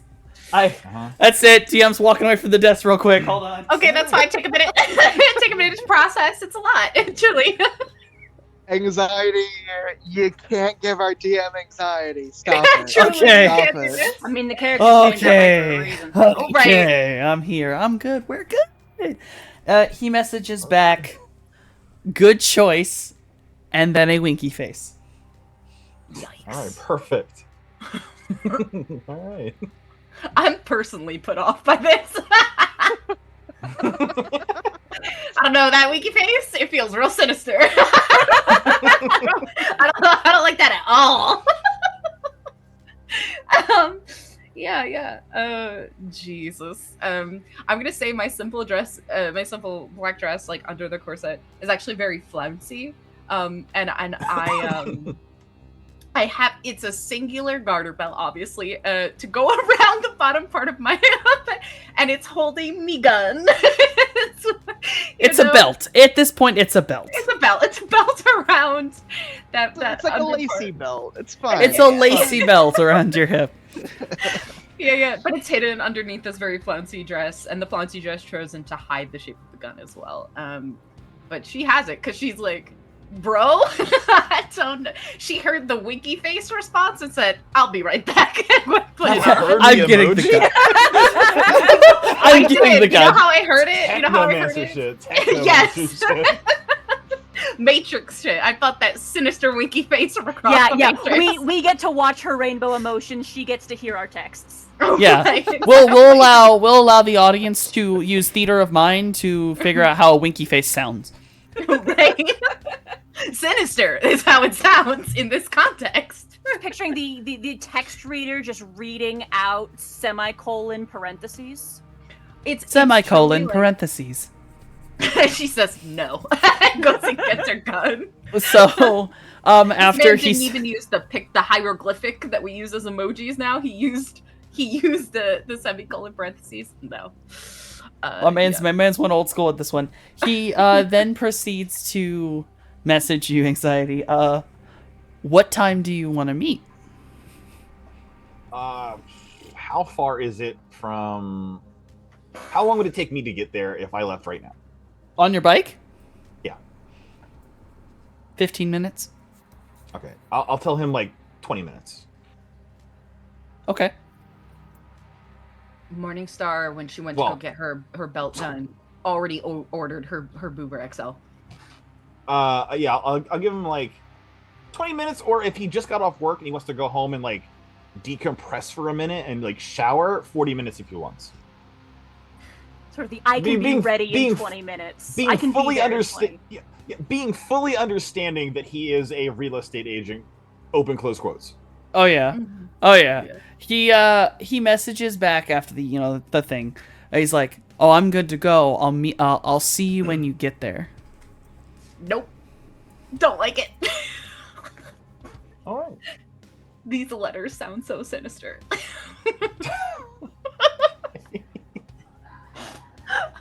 All right. I'm gonna give it 5 and then leave. Yeah, I ordered my Boober when the winky emoji got sent, or when the winky face got sent.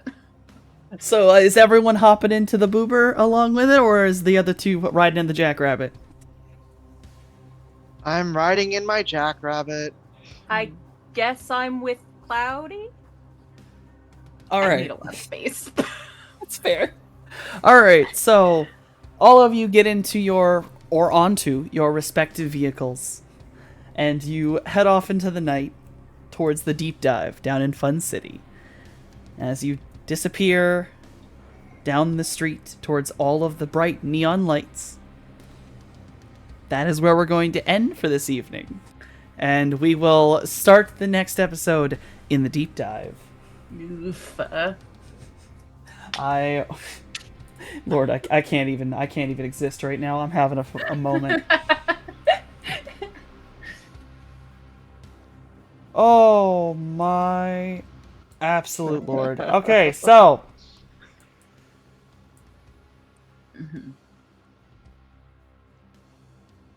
I want to say thank you. I want to say thank you to you for all for playing, for you all for coming to watch us this evening. I hope everyone had a good old fancy time. Mm-hmm. For sure. Lord. All right, we're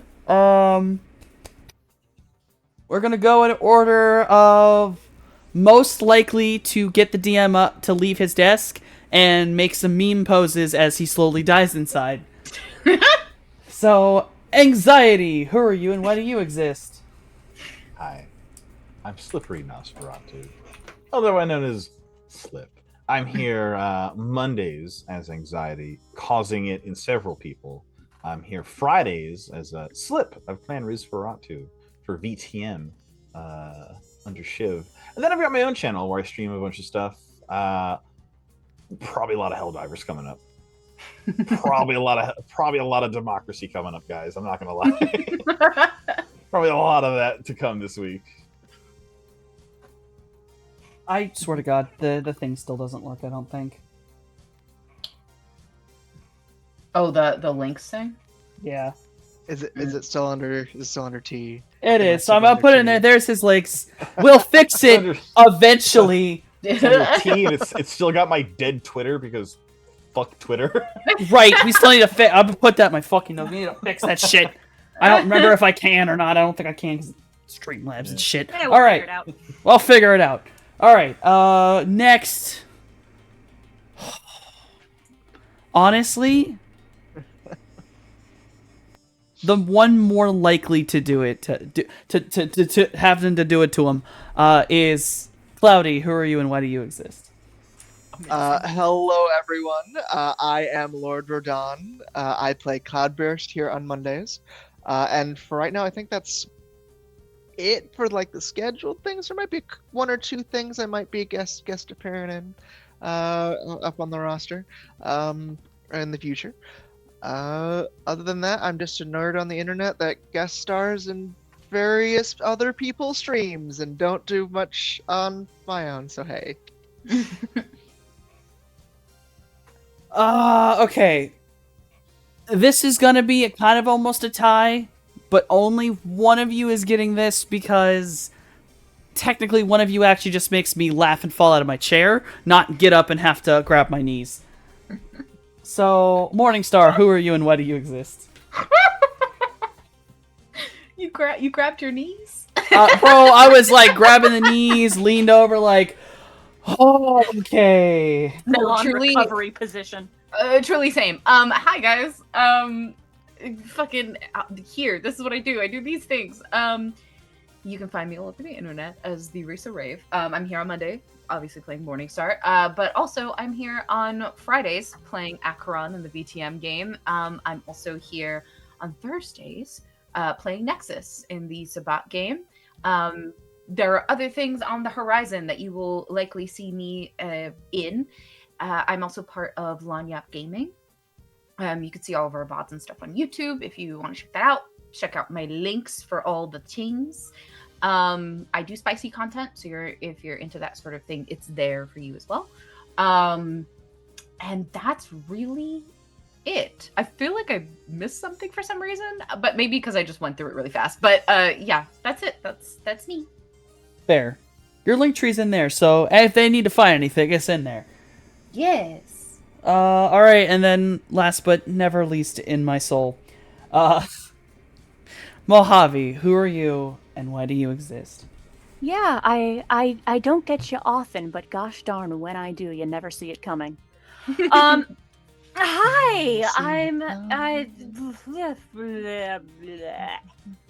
I'm Dip Breakathon.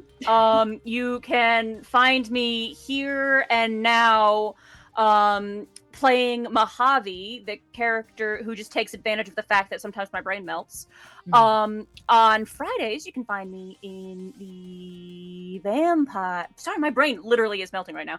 I am in Vampire Times. You can find me playing Hatfield, the punchy disaster who's doing their best.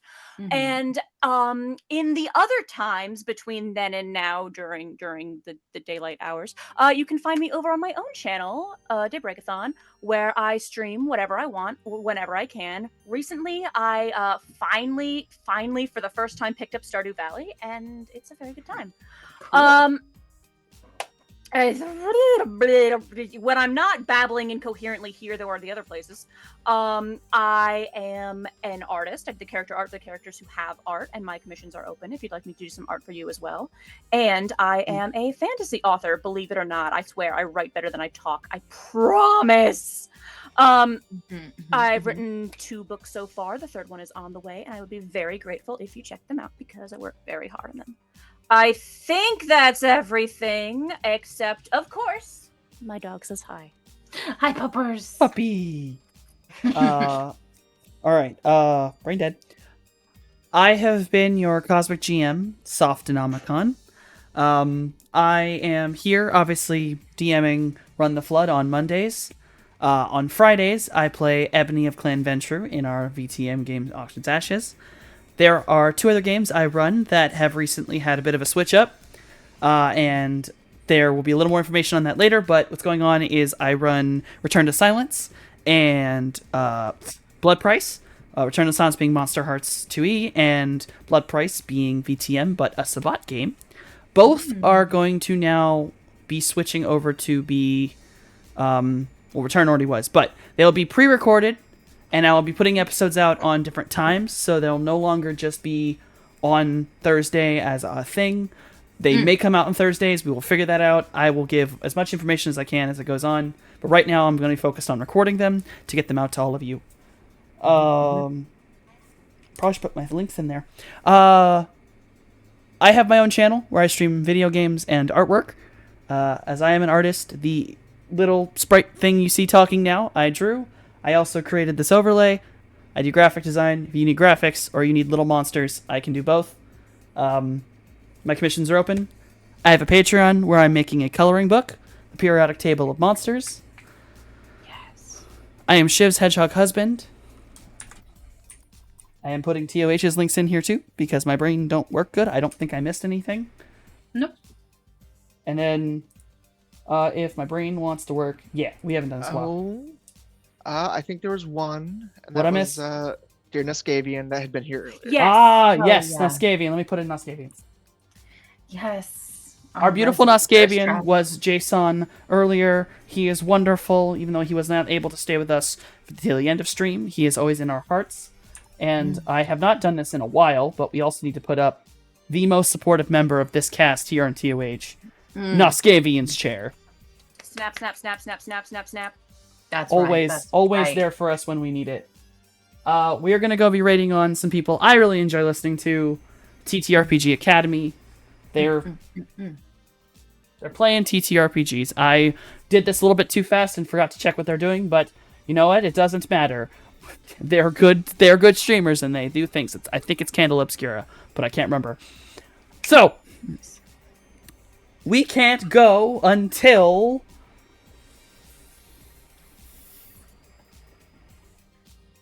Fuck it. Anxiety says the line.